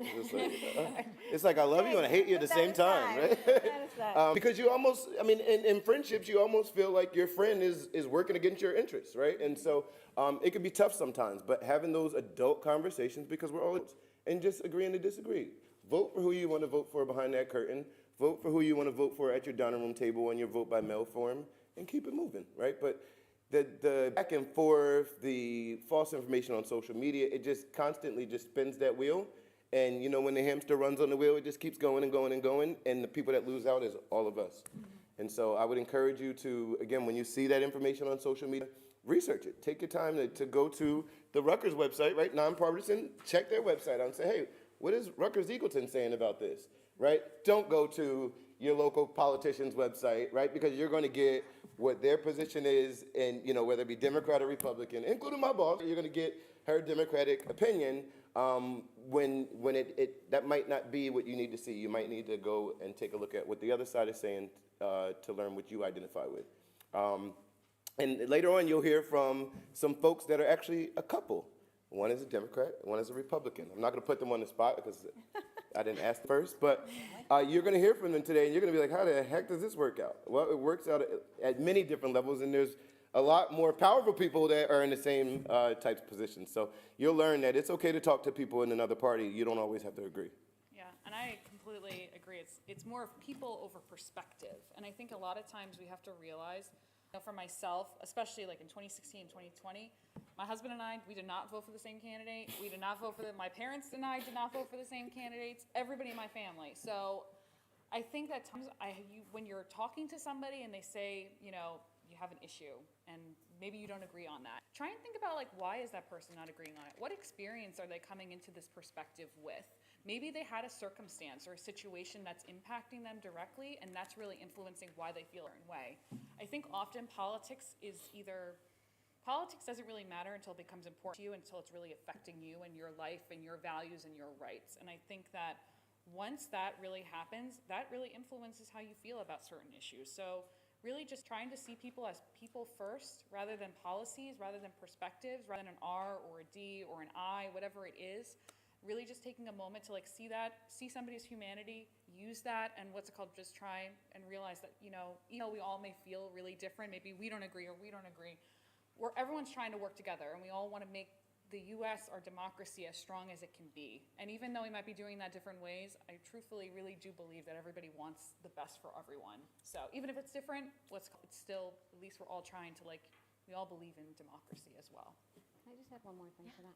I just want to add one more thing, because I think about when I was growing up, and I think about what was on TV and what I was watching on TV.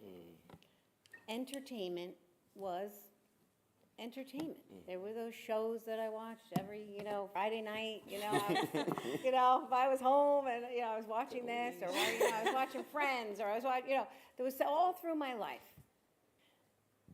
Politics, though, now has become the entertainment. Okay? Every part of the entertainment industry, people are doing that. And then, like, the cable news and all of this has become such a major part of entertainment. And what are we seeing?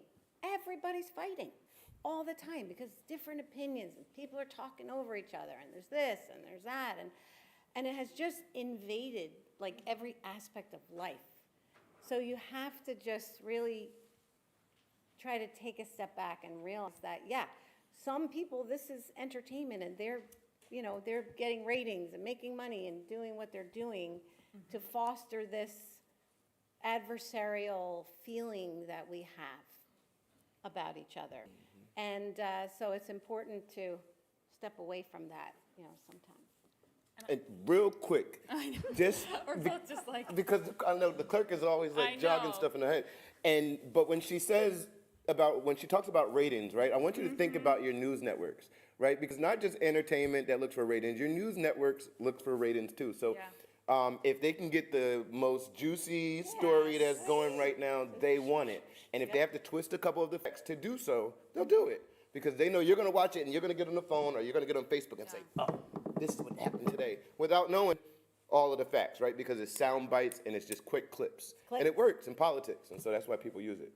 Well, while you're with that, what are some nonpartisan news outlets people can go to? Oof. I know. The Rutgers Eagle. Actually, an Eagleton I don't panel. know if they can answer that I one. think that I think nonpartisan. I think Maybe News are we 12. talking? Yeah, News 12. I was going to say, that might That's be the about most it. nonpartisan. Yeah. But I watch that all also day. think, are we talking news or are we talking election? So like for me, like when we're talking like nonpartisan election information, I would say go to your state and your county officials. So if you're in Monmouth County, that's Clerk Hanlon's website. If you want, for me, I think one really important thing is thinking about like, how are you finding out about who's actually representing you? Like, what are their stances? What do they believe? How did they vote? I think Vote 411 is great, and they have a table over there. Wave Vote 411 people. Woo! Vote 411 is really great. But I think for news media, I would say like Associated Press is decent. Associated Press.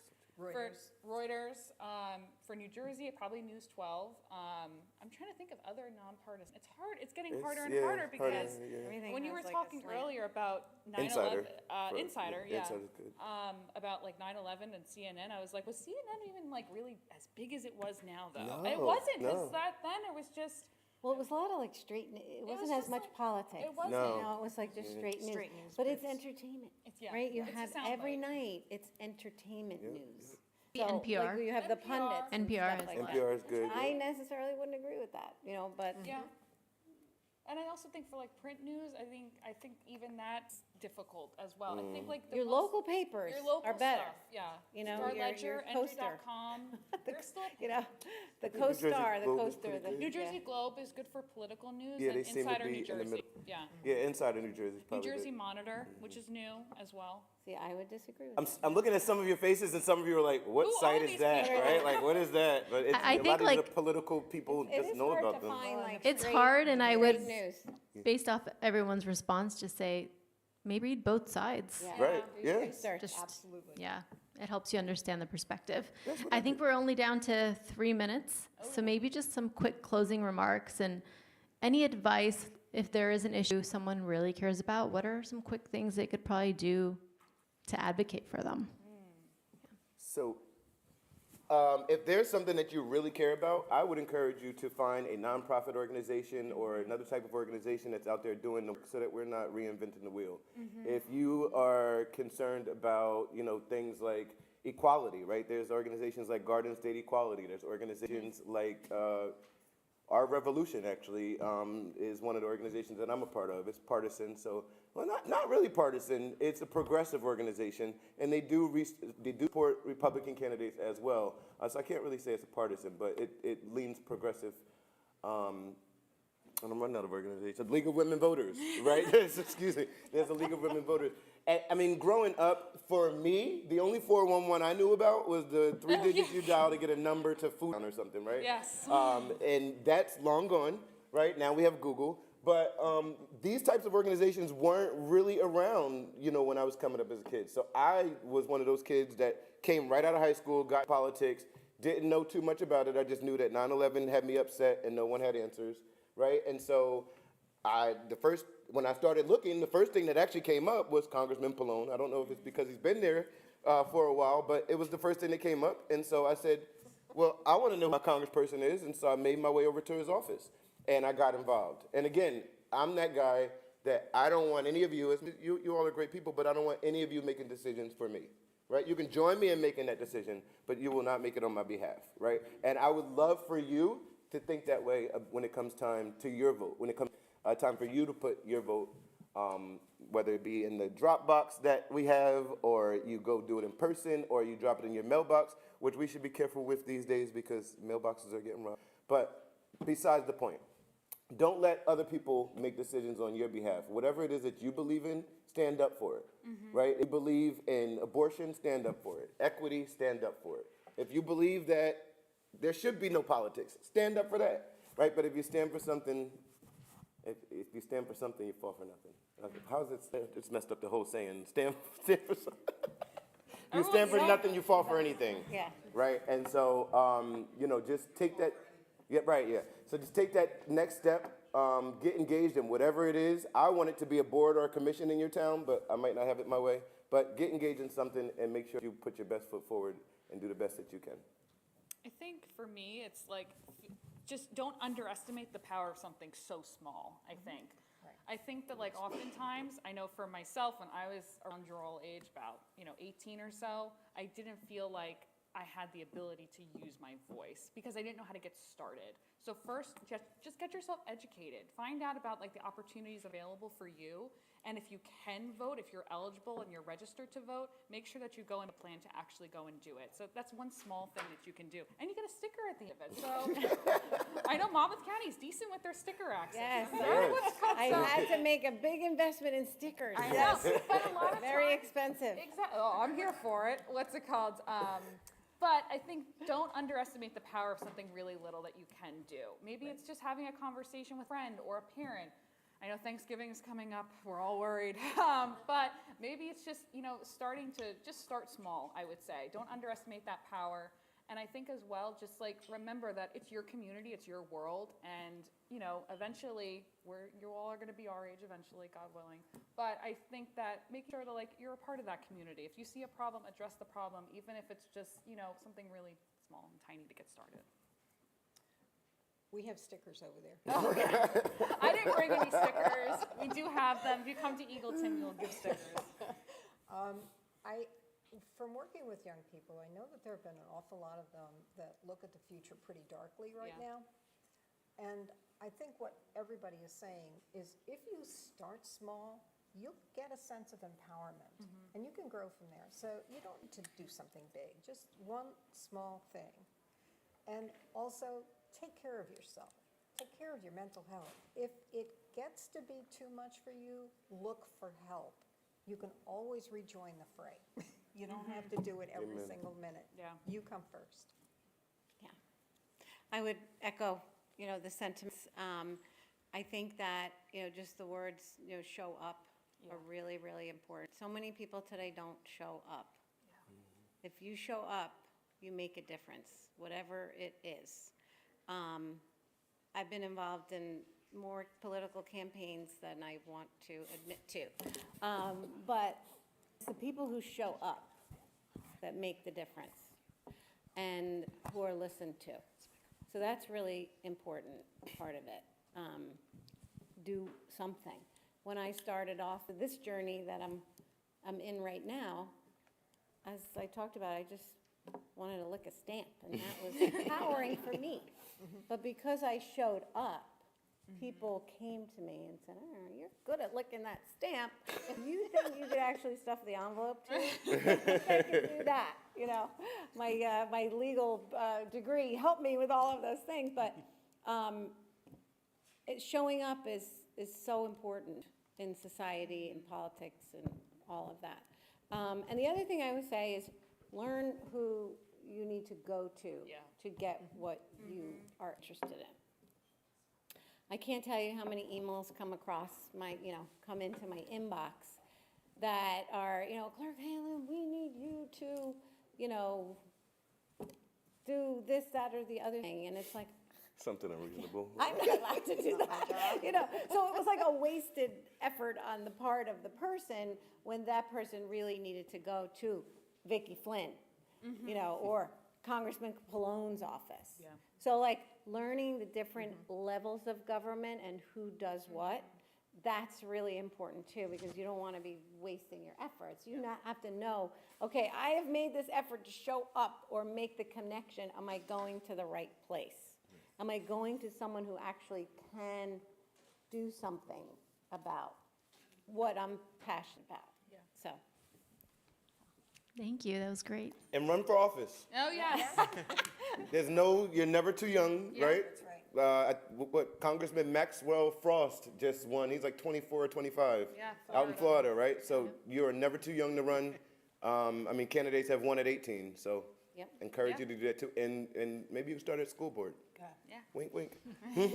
We have 2 people who are 18 years old who are going to run for school board. See, and that's amazing. You don't have to be a parent to be on the school board, by the Yeah. way, and you don't have to be a homeowner. That's a big, people think that that's a thing. It's not a requirement. All right, we're done. All right, we're done. Thank you all Thank so you. Thank you. Yes. Thank you. Yes. Oh, thank you all so much for a terrific panel. We really appreciate it. Let's give another big round of applause. It's nice meeting you. Oh, gosh.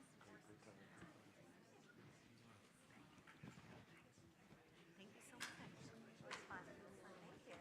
Nice meeting you too.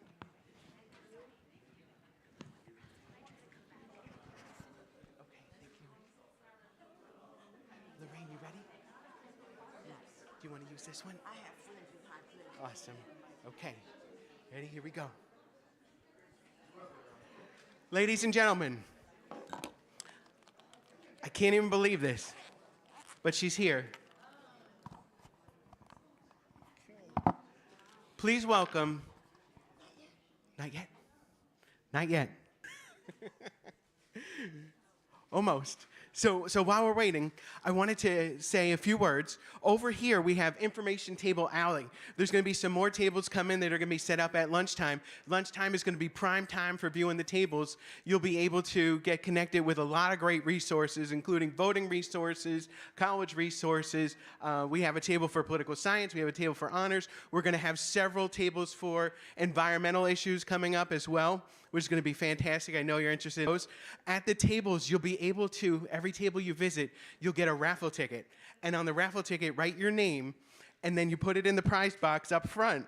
And then you'll be able to win one of several fabulous prizes at the end. We have gift cards to Barnes & Noble. We have a lot of terrific Brookdale swag that I'm going to show you in just a little bit. Everything from T-shirts, scarves, to backpacks, to cups and more. So it's great, wonderful stuff that was provided by Student Life and Activities, and so that'll be terrific. We also have an election night viewing party coming up on election night that the students, my honors class, decided they wanted to do. They want to put that on for everybody. So that's going to come up on election night, which is Tuesday, November 7th. Tuesday, November 7th, from 7 p.m., and I'll put it up on the screen in a little bit, from 7 p.m. to 11 p.m. They're putting together a terrific agenda. It includes Kahoot, it includes polls, it includes crossword puzzles, and whoa, and more. So it's just going to be a fantastic, evening. And so I want everybody to come out if your schedule permits. The students are working really hard and putting that together. It's going to be right here in these rooms. And we'll have some food and drinks, games, prizes. Oh, we'll also have Kahoot, the beanbag, what's it called, Cole? The beanbag toss game, and Plinko, and some more. So it should be a lot of fun. Rain, you good? All right. So now, the moment we've all been waiting for. A blast from the past. Something so fantastic. Again, I can't even believe she's here. Ladies and gentlemen, please welcome Sojourner Truth.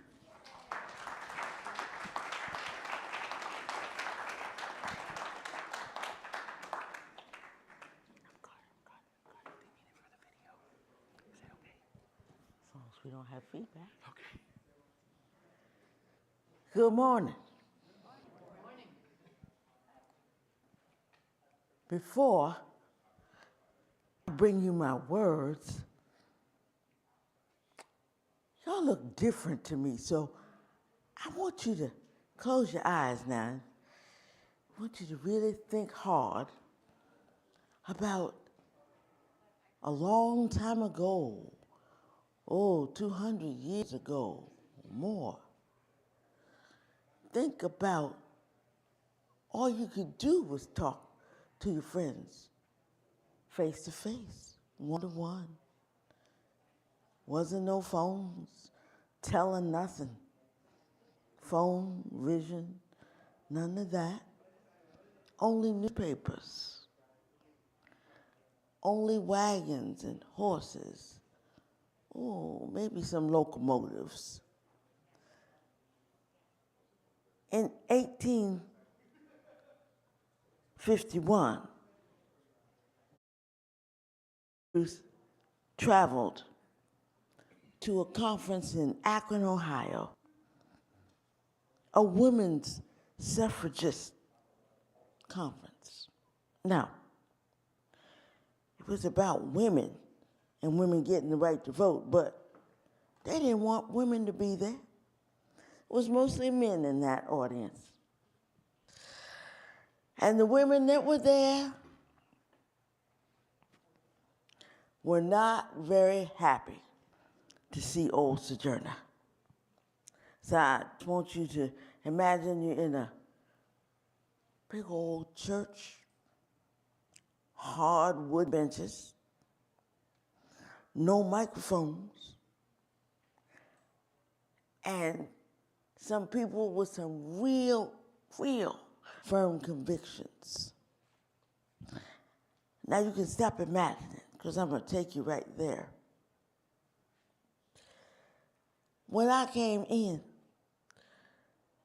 I could see people did not want me to be there. So I just took a seat right by where the speaker was going to be. Because I thought I could just sit here and be quiet. I waited the whole day and waiting until the next day. And then my friend said to the assembled, "And now I want to bring you my friend, Sojourner Truth." Well, there was a little bit of quiet, but there was a lot of women saying, "Don't let her speak. She ruined us. She gonna bring that nigger mess. Don't let her bring that in here." But I knew what come to do. So I walked on over. And I just took my time and looked.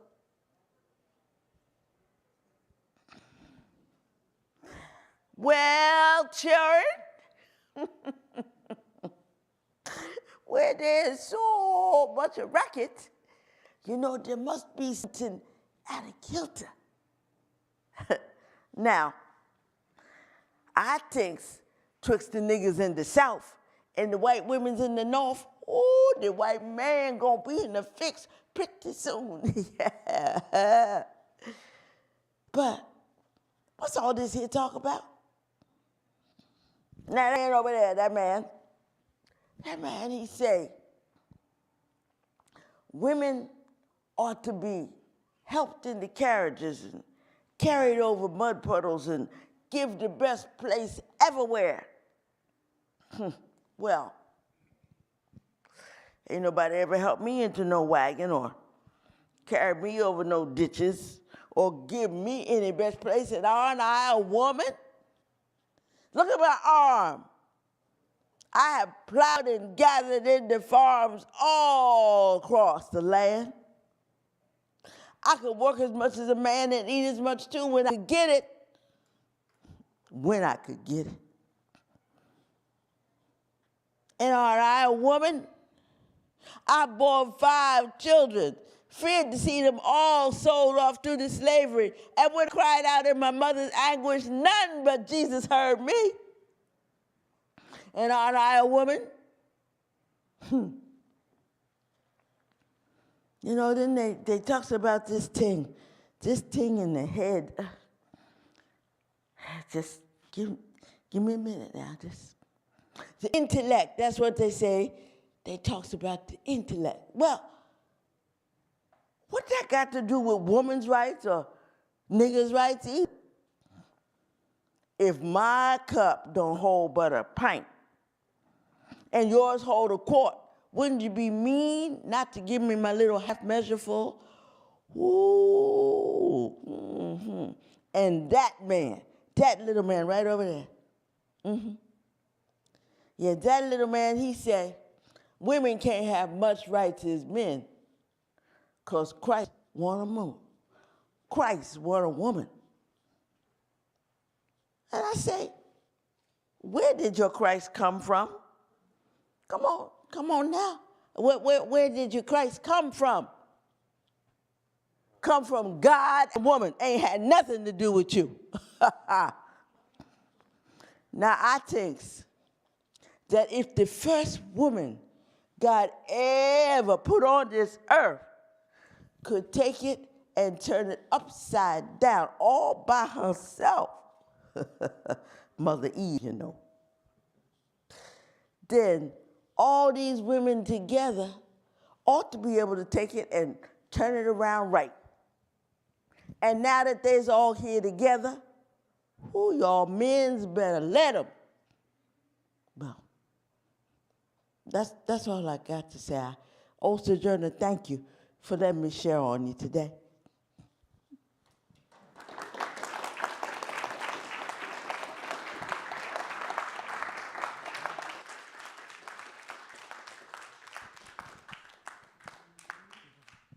Thank you so much, Lorraine. That was beautiful. Lorraine, everybody, is a brilliant actor, poet, storyteller, and we thank her so much for sharing her performance, her wonderful, inspirational performance with us today. Thank you so much, Lorraine.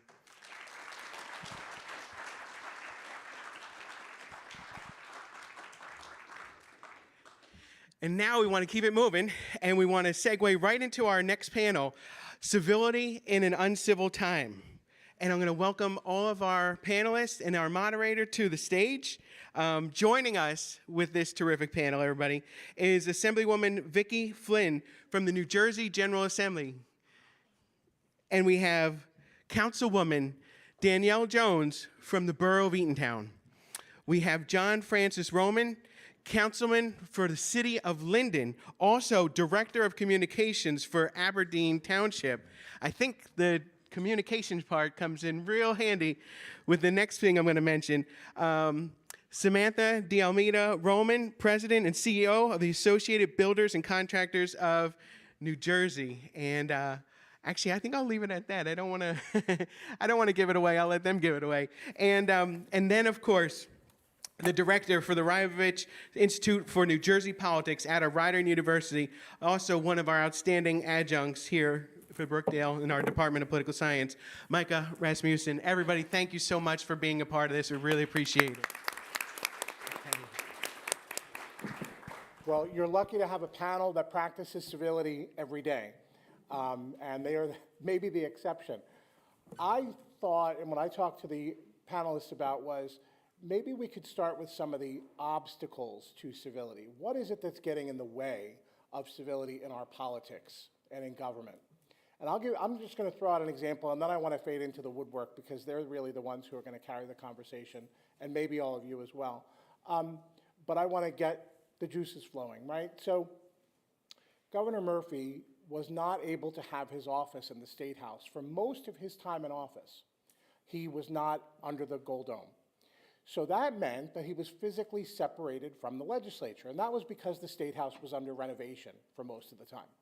That seems like a pretty simple, straightforward thing.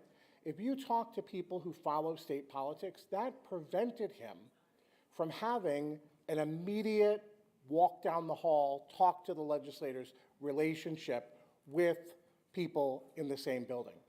And that was an impediment. And in the time that he's been back since, I'm not going to say that civility's been restored, but his office will report that they have been able to have more immediate conversations. So I want to ask the panel, just to start off with, what are some of the obstacles to civility right now? Please, who wants to jump in? I think you hit the nail on the head with that example. I was newly elected to the legislature in this term, but I've been around politics for years as a lawyer. And developing a strong relationship with the governor's office was critical for me on behalf of my clients for 2 decades. And as a new legislature, not having the governor's office immediately accessible to you when you're in Trenton. We're part-time legislators. So we get down there for committee meetings, we get down there for voting sessions. Those are those moments and times where we could build those relationships to get, bipartisan support or something, or to get legislation forwarded that you've all given us some good ideas on. And the mere fact that there was no governor's office to be had, I think is a real impediment. And I think you heard that from the panelists before. Our over-reliance on social media, our over-reliance on, it started with emailing too. I've seen a decline in civility both in politics as well as a lawyer. Last Friday, the topic of that panel was civility in the law, lawyers as leaders, talking about on the 50th anniversary of the Watergate Commission hearings. We've lost it in everywhere, and we need it more than ever.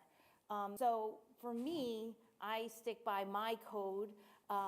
What I was taught as a lawyer is to always stick to my moral compass, and I always work on developing those relationships. I take every opportunity to work with people. Everyone here on this panel, we're very accessible as legislators. And one of the first things we did as a legislature back in 22, there was an opportunity to go on a legislative trip to Ireland. And so both Republicans and Democrats and their staff, a bunch of us all kind of went over. It wasn't all of us, but it was a bunch of us. And through that, I think it was perfect. It was a perfect opportunity to develop strong relationships that I now have with people on both sides of the aisle in the legislature. And so that was critical. But for that, I don't think I'd be where I am today in having developed the relationships I need to do to be successful for my constituents. So we have to go back to basics, and that's my advice to you all. You have to remove yourself from social media. I'm sure it's hard for them because they grew up in this world.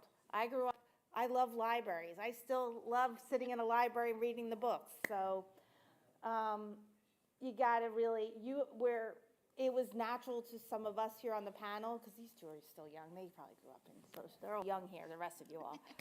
But Micah and we probably grew up in the libraries, and developing those relationships are critical, not only for politics, not only for lawyering, but for whatever you're going to do in your future. So I think that's what we have to do. And that's a great example. I'm glad the governor realizes it too.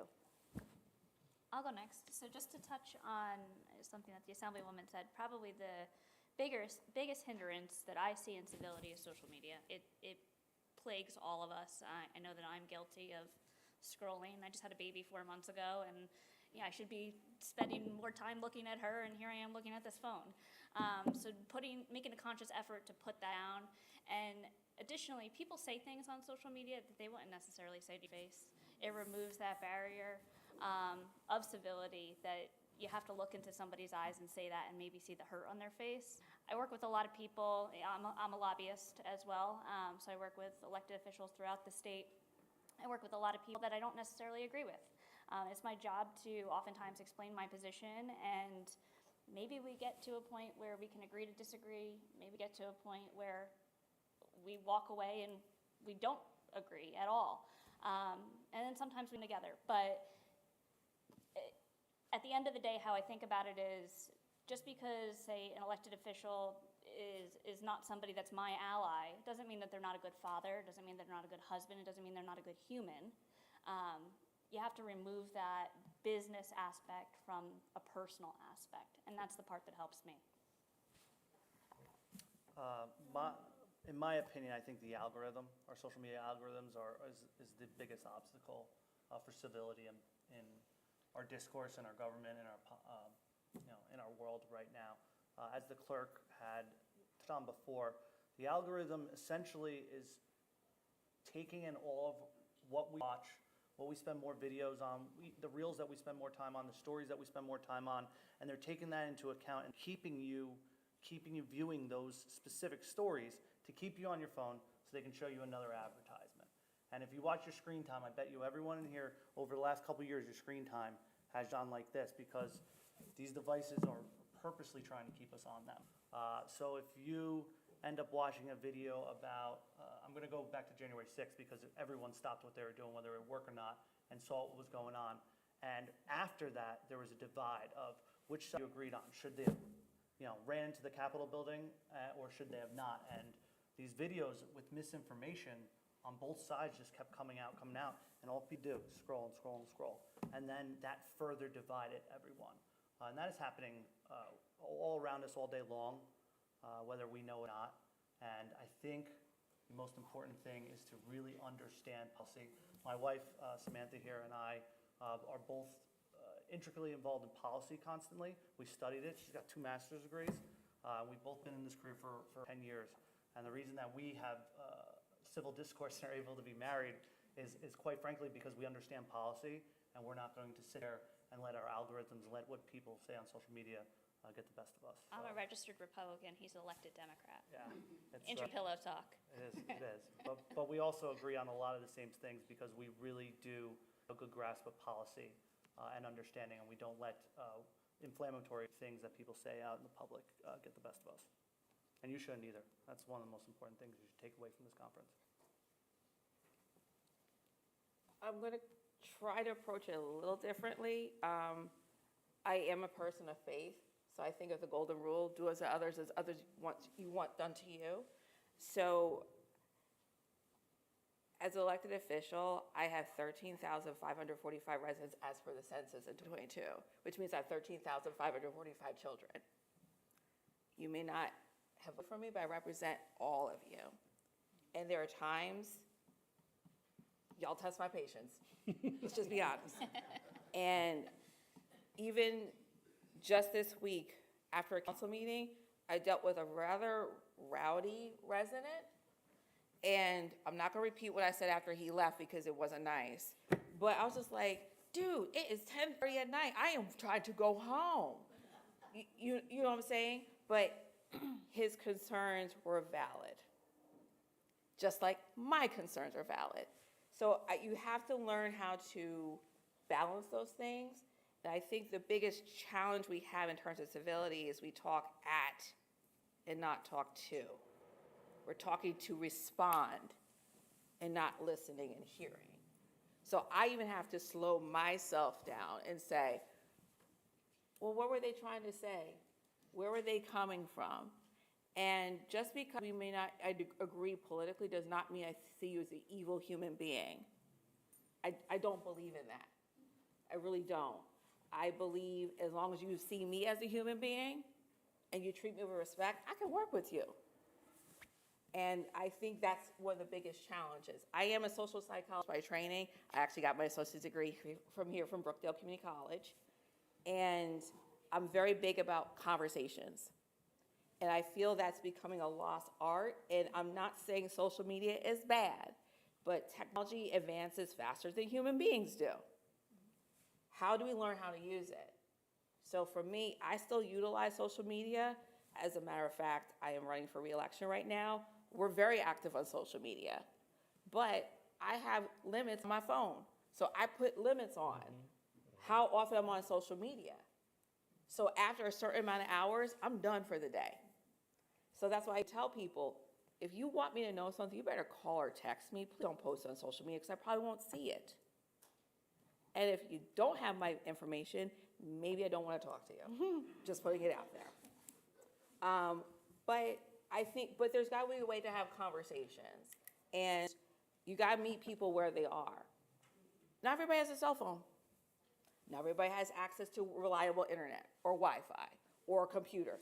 How do you have those conversations? One of the things I really have been learning over the past several weeks is talking to people in person. And since I have a very emotional face, I got to practice not so reactive. It's not easy, but it's something I need to do because I don't want people to take the impression that I'm not paying attention, I don't care. I do. I may not agree with you, but I still need to hear what you have to say. So I think the art of conversation needs to come back that will bring into the civility piece. I hear everybody saying that both professionally and politically and personally, you need to cultivate those relationships, right? That's the key to this, is break through the disagreements. But there are some pretty profound disagreements. So how do you keep them separate? How do you agree to disagree? How do you reconcile those two? How do you keep it friendly? It's hard. I'm not saying it's easy. It's not easy to do, because especially when it's something that you personally identify with and someone's attacking you, you want to be like, what are you doing? You're attacking me. But you have to remember to separate policy and politics from the human being. Yeah, it's hard. I'm a litigator, so that's how I do it. I'm literally in a conflict with everyone I deal with every single day. So what am I going to do? Be angry all the time? No, don't take it it's easier said than done to say, and I said it to a public official yesterday who's taking it personal. Don't take it personal. You just can't. If it is, it's going to eat up on you. It's going to wear you down. But I have empathy for people who stand up and say, I want to do this and put the time in, because they're not trained like me. One of the best when I go to the law school thing, I tell every kid there to sign up for moot court. You know why? Because you have to learn how to argue the other side of the argument if you're going to be successful. It's like I wrote down the art of conversation. It is an art, and it's an art that I was trained and learned in, and I loved it. I love the idea of it. I think also being a faith, like being empathetic to other people's point of view, we have to be as a society, and we're not. She's probably overly empathetic. She was so saccharine, as a law professor, but she's now teaching in law school a class about leadership, which is all grounded in everything whatever your faith is, it's those rules. And that's how you should choose how you're going to live every life, by sticking to those rules of being respectful, being kind, talking to people, being empathetic. It's very important as a leader that you learn that. You hopefully learned it earlier on, but if you're not, you have to become mindful to learn it now, because it's going to eat at you. If you don't understand, obviously I stand up. Most of the votes, as a legislator, you're in the minority party. It's easy. I've been a minority my whole life. I'm a woman, right? So I've learned this skill. I've been, I'm a civil litigator. I've stood in courtrooms with 50 to 60 men and me, and still had to advocate on behalf of my client and be successful in doing it. So I had to learn to just, be comfortable in that and understand. I wrote this down earlier. I says, because they were talking about elections and this angst that you're all feeling about people on the ballot might not be my person, or they'll lose. This angsty. That's what it sounds like. Everyone's has a lot of angst in the young. And I said, I wrote down, you have to win or lose, you got to move forward. You cannot dwell. And that's another skill as a lawyer. I win a lot, but I've lost some. I can't dwell on it. It's not worth it. So don't dwell. But it's hard, and I'm empathetic to people, so I guess we just have to start talking about it, being meaningfully talking about how you have to not take it personal. It's hard not to, though, right? It is really hard not to. I'm going to John's probably going to smack me because I'm going to get a little personal. Absolutely. But make for an interesting panel. As a spouse of an elected official that is running for election, people are mean. People are really mean. We're going through it every day, by the way. Yeah, this is just, it's ugly. I was giving birth to our daughter in June, and people were attacking us on Facebook as I was in labor. So Vicki saying don't take it personal doesn't really, but it's okay. I would just say that I'm working on it. Recognizing that some people are worth your time. Danielle, kind of said, well, if you don't have my number, then you're probably not on the list of people I want to talk to. I'm developing that same truth, and I've always been a person I pick up the phone and I'll talk to anyone.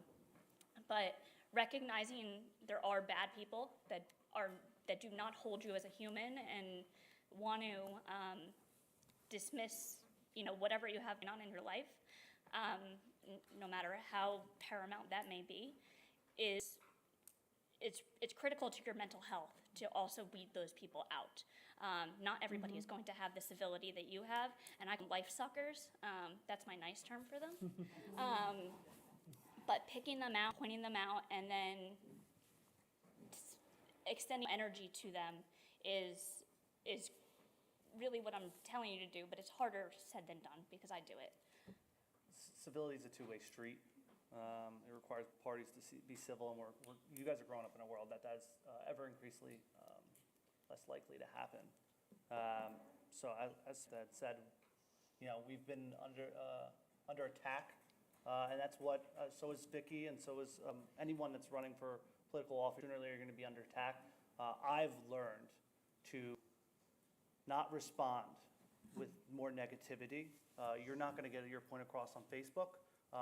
When you post when someone says negative things about you, it completely automatically creates a negative feeling in your life that lasts and stay with you.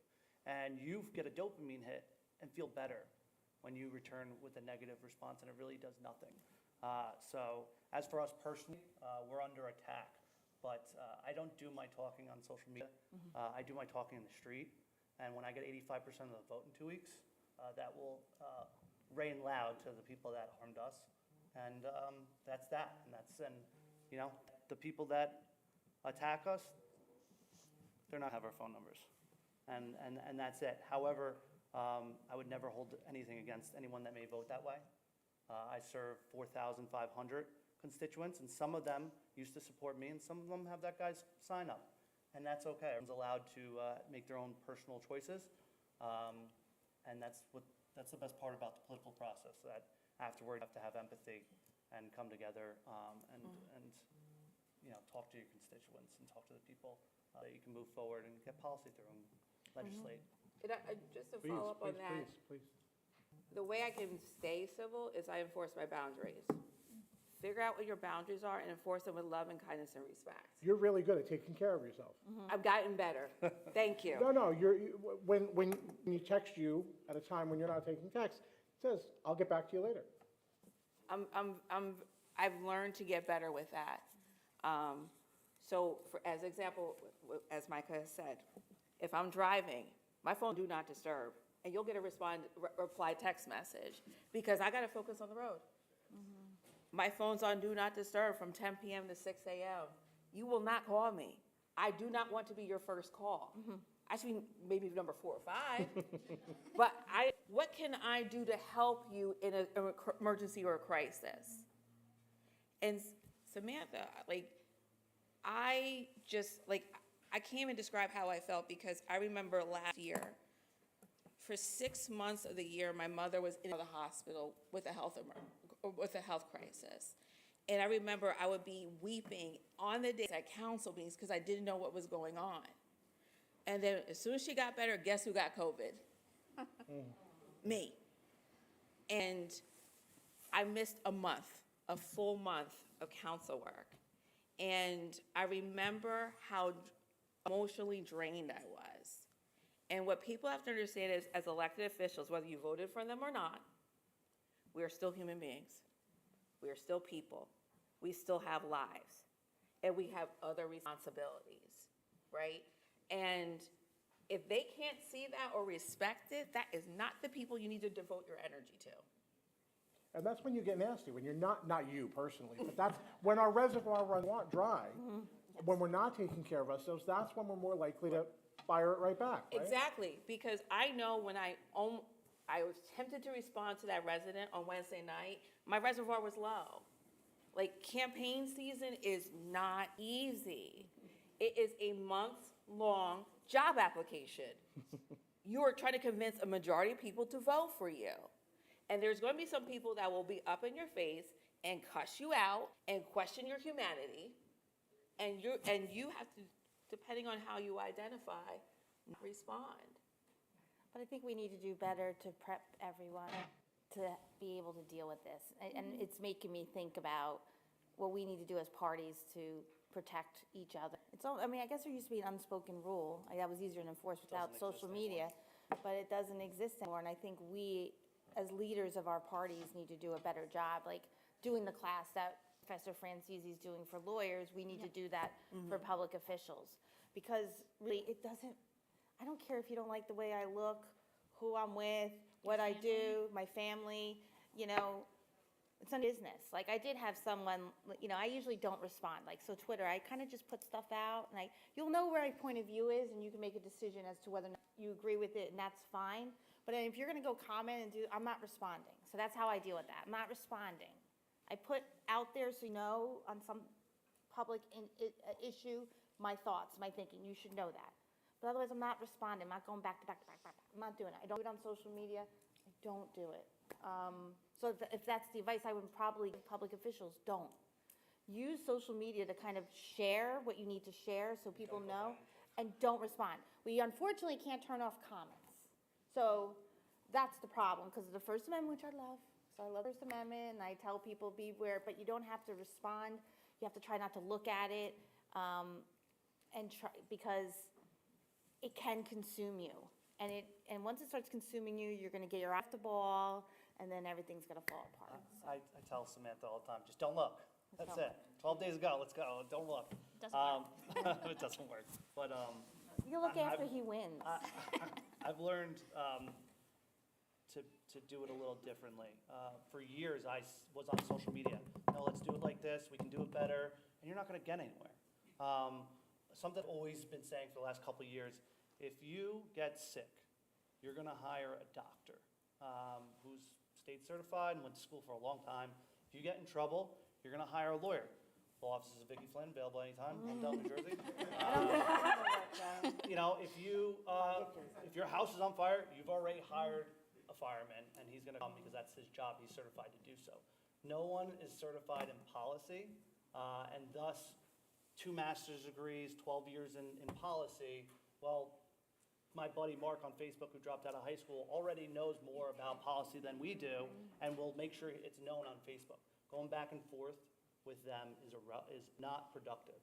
I prefer to go house to house and look people in the eye and say, you pay $10,000 a year in property taxes, I get 30% of that as a mayor and council.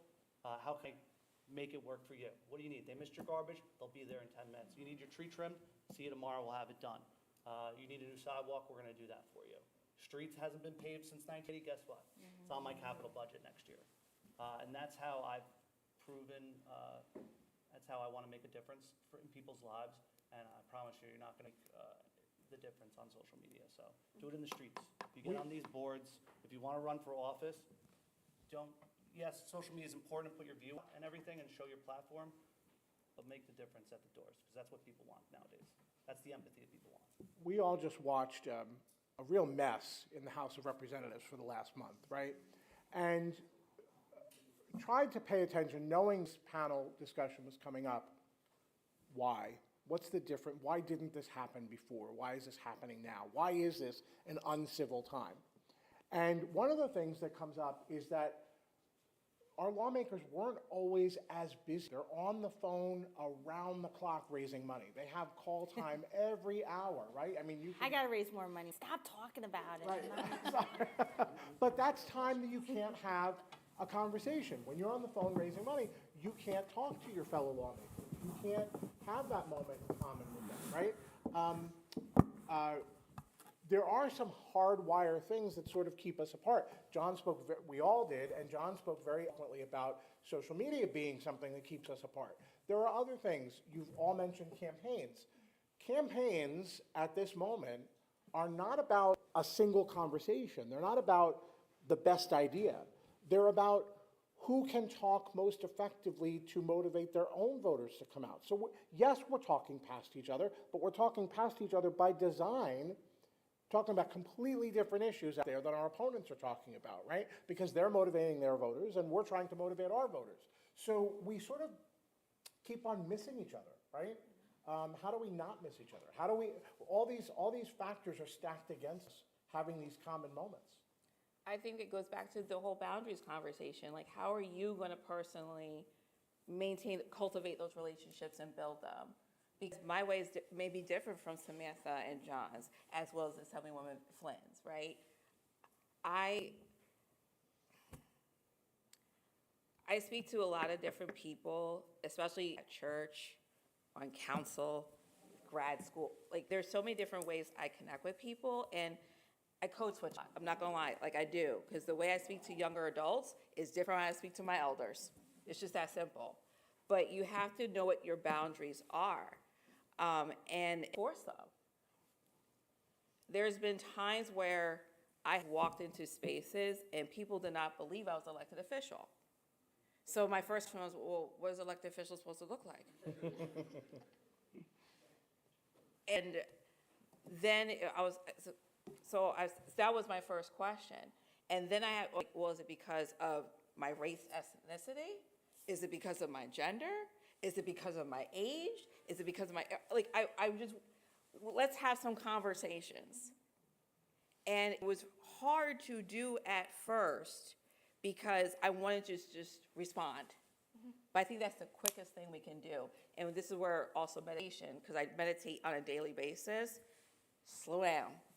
Right, breathe. Slow down, breathe, and really reflect. And then you can kind of gauge, is this someone you want to interact with? Because I'm very big on intentions.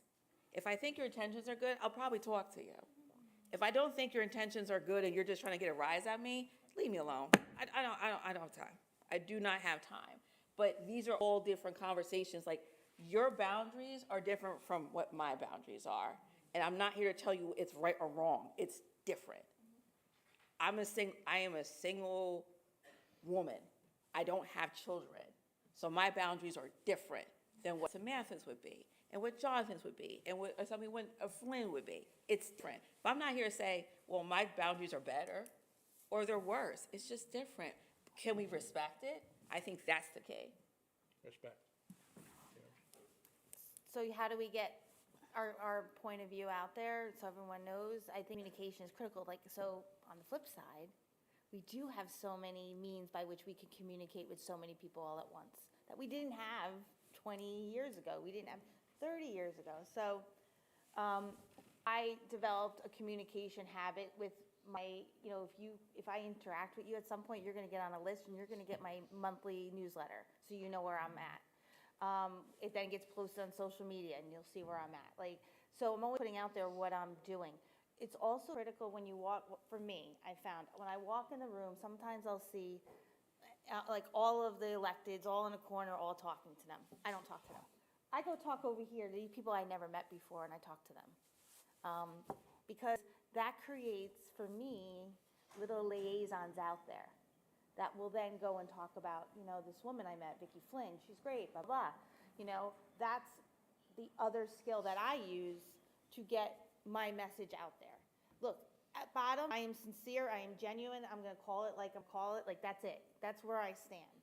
I never have to worry about what I said 20 years ago on a legal issue from today, because it's the same advice then, unless something happened and the law changed. But, so when you carry yourself that way, people might like you better. You might be a Democrat, and it's one of the things I talk about. I've been talking about this. I'm big on the fact that we are going to have less women in the legislature next year. Oh, God, let's not talk about that. That's a sin.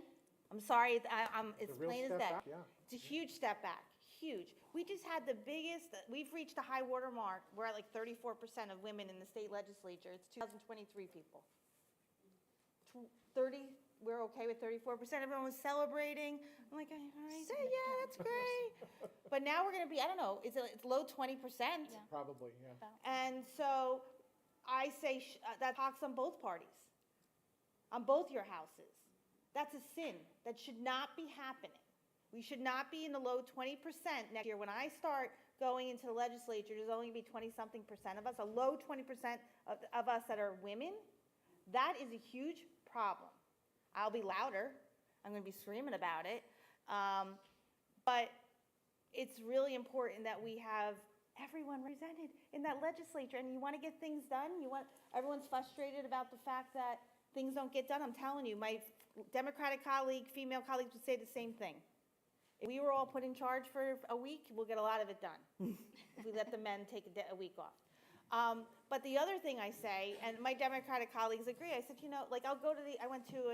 they invite me to be on panels with them to talk about these issues, which I love that they do that, to see a different perspective.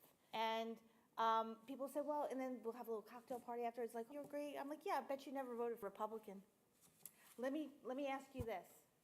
Next time you go to a ballot and you see a Republican woman on that side, give her your vote. You really want to talk about gender equality? You're going to give that woman that vote. And you're going to give me a chance to really build the bank. Because I'm telling you, me, my female, it doesn't even matter. Party does not matter when we talk about a lot of these issues that matter to you all in the legislature. The biggest issues. So that's what the sincerity, and that's what I believe. If you think I'm up here bullshitting you, I'm not. I am sincere, and it's a mission. Do I have time to be campaigning and doing all this stuff? I love my state. I love New Jersey. And I don't want it to change. I want it to get better. So I am putting a lot of my personal time on the side to do this for you all. You have to believe that because it's that important to change New Jersey. We're not where we need to be, and we need to be in a better place, and it's regardless of party. So that's my commitment to you all, but sincerity, so I just called it like I see it, is important, and I think that will also bring civility to the process. I don't want to interrupt the flow of the conversation, but just what a missed opportunity that the Assemblywoman is talking about. We're going to have the largest turnover in the state legislature that we've had in 15 years or more. At least 30 legislators are turning over. And to have this slip in women representation is a sorry state.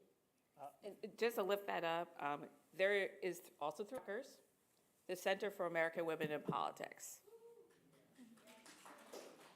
And I really encourage you to follow it because I heard this before I was asked to run for office, and I'm seeing it more now being elected official. You don't see many women or women of color, queer women in elected spaces. And to see the numbers drop, it's alarming. And especially if we are a little over half of the population for the state, I think and we could talk about the barriers and everything, but I think also when we go back to civility and discourse, do us as women or female identifying individuals want to get into this nasty business? That's a genuine question we need to have. That's huge. That is a huge consequence of incivility, is we drive good people away. We need good people to run for every office from school on up. And we don't have enough good people running, for sure. And I think that also goes back to, why would you put yourself in a position when you're public facing and you're going to get attacked? Yeah. When you know that people don't see you as a human being, you're treated with disrespect, they don't think you care, all these different things. I don't value those people's opinion, though. They don't make me go to sleep. That's the other thing. You have to say, my teenagers right now don't value my opinion either. They are really awful. But that's why you don't take it personally. I don't take it personal. But that's the other thing. You got to put it in that box and say, yeah. And it's hard, Sam. It is. But that's why I say it. But I'm built for it. I was built for this. And my job now, and my obligation now, is to build other people to do it similarly, because we need to have a better job.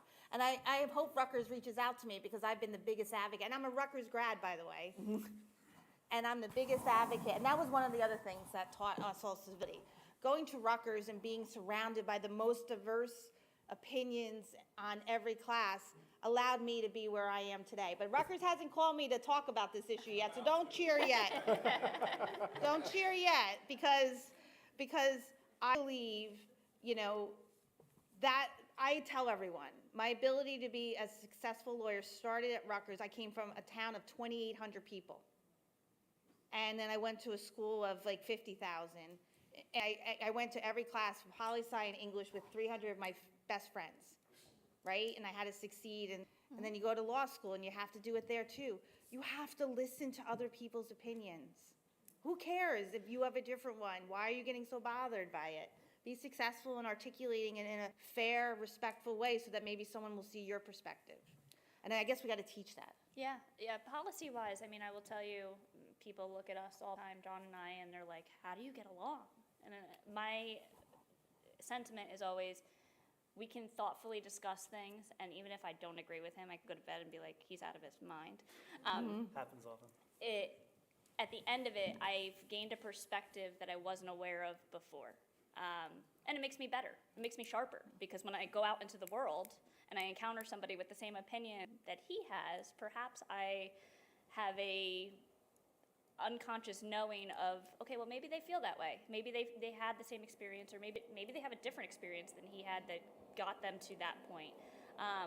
But in my work as a lobbyist, I've had to come to the table with people that I disagree with often, all the time, we'll say.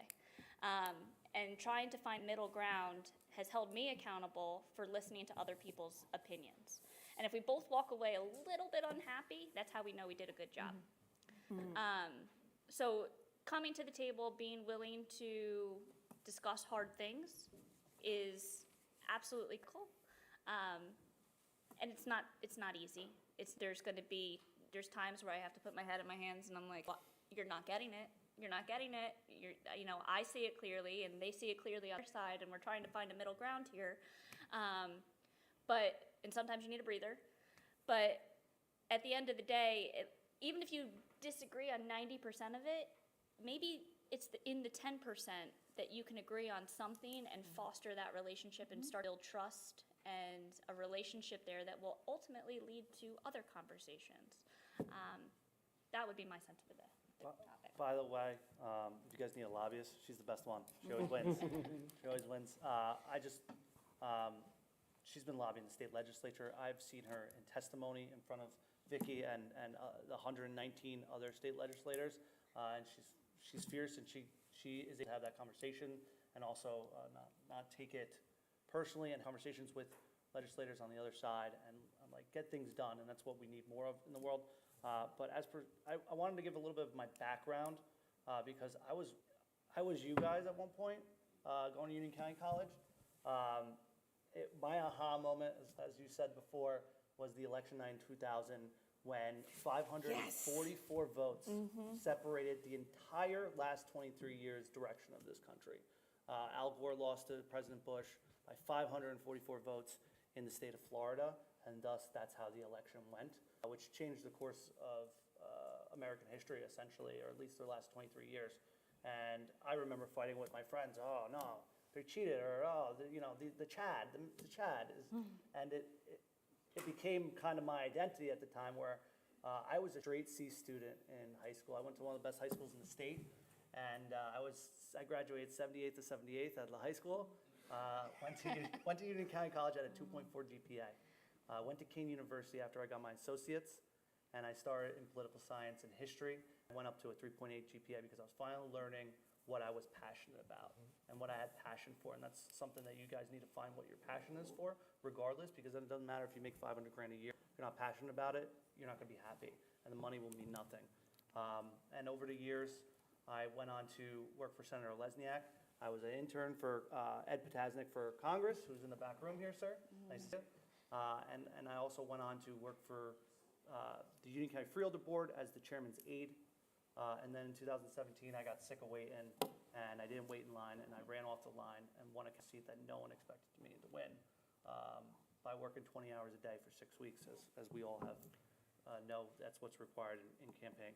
My point being is that I was in that seat when Senator Lesniak came to our school, and we asked them questions, and all of a sudden they walked up to me and like, "You're my new intern." It's very important for you to get into rooms like this, hear from Republican Assemblywomen and Democratic council people, and hear different viewpoints. Understand that there are going to be different viewpoints when you get out there in the world, and make your own decision, but also always remember to be passionate and empathetic to other people in the process.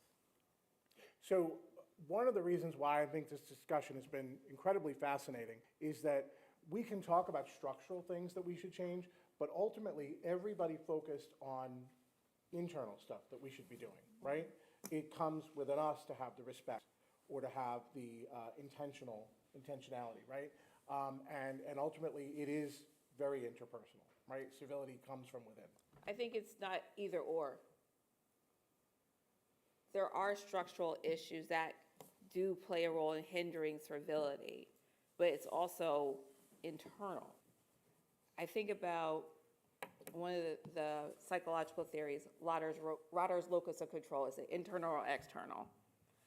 And some people believe it's all external. Some people, like, I can't control what happens outside. Some people are like, it's all internal, it's all about how I respond to things. I'm a spectrum girl. I believe that there's multiple variations and everything, so I'm kind of like somewhere in the middle. It's a mix of both. One of the things I have learned is I can only control what I can control. And one of the things I can control is how I choose to respond and how I choose to interact with people. It's not easy. Trust me, it's not easy. There have been times I have been on the phone or in someone's arms crying hysterically because I did not feel that I was heard or I was being seen or people respected where I was coming from. And that was even before becoming an elected official. And now it's worse. Now it's worse. But if you have a good group of people that will hold you accountable and make sure you're taking care of yourself, it makes things a little bit easier. And I love how you shared about finding your passion. If you had asked me if I was ever going to be an elected official, I would have been like, whatever you're smoking, give it to me, because I don't know what you're talking about, right? Excuse that. Just Eatontown got the dispensary approval. Yeah. You know what? Watch out, okay? 'Cause we could talk about that later too. That's a whole other panel conversation. Right. But and I use that metaphor because I never saw myself in this position. Never did. But now that I'm in it, I really do enjoy what I do. I enjoy being of service in my community. I enjoy having a seat at the table because we all talked about, where are some of those issues that you talk about. I actually was convinced to run because I was tired of seeing people who didn't look like me or had my life experiences making those decisions.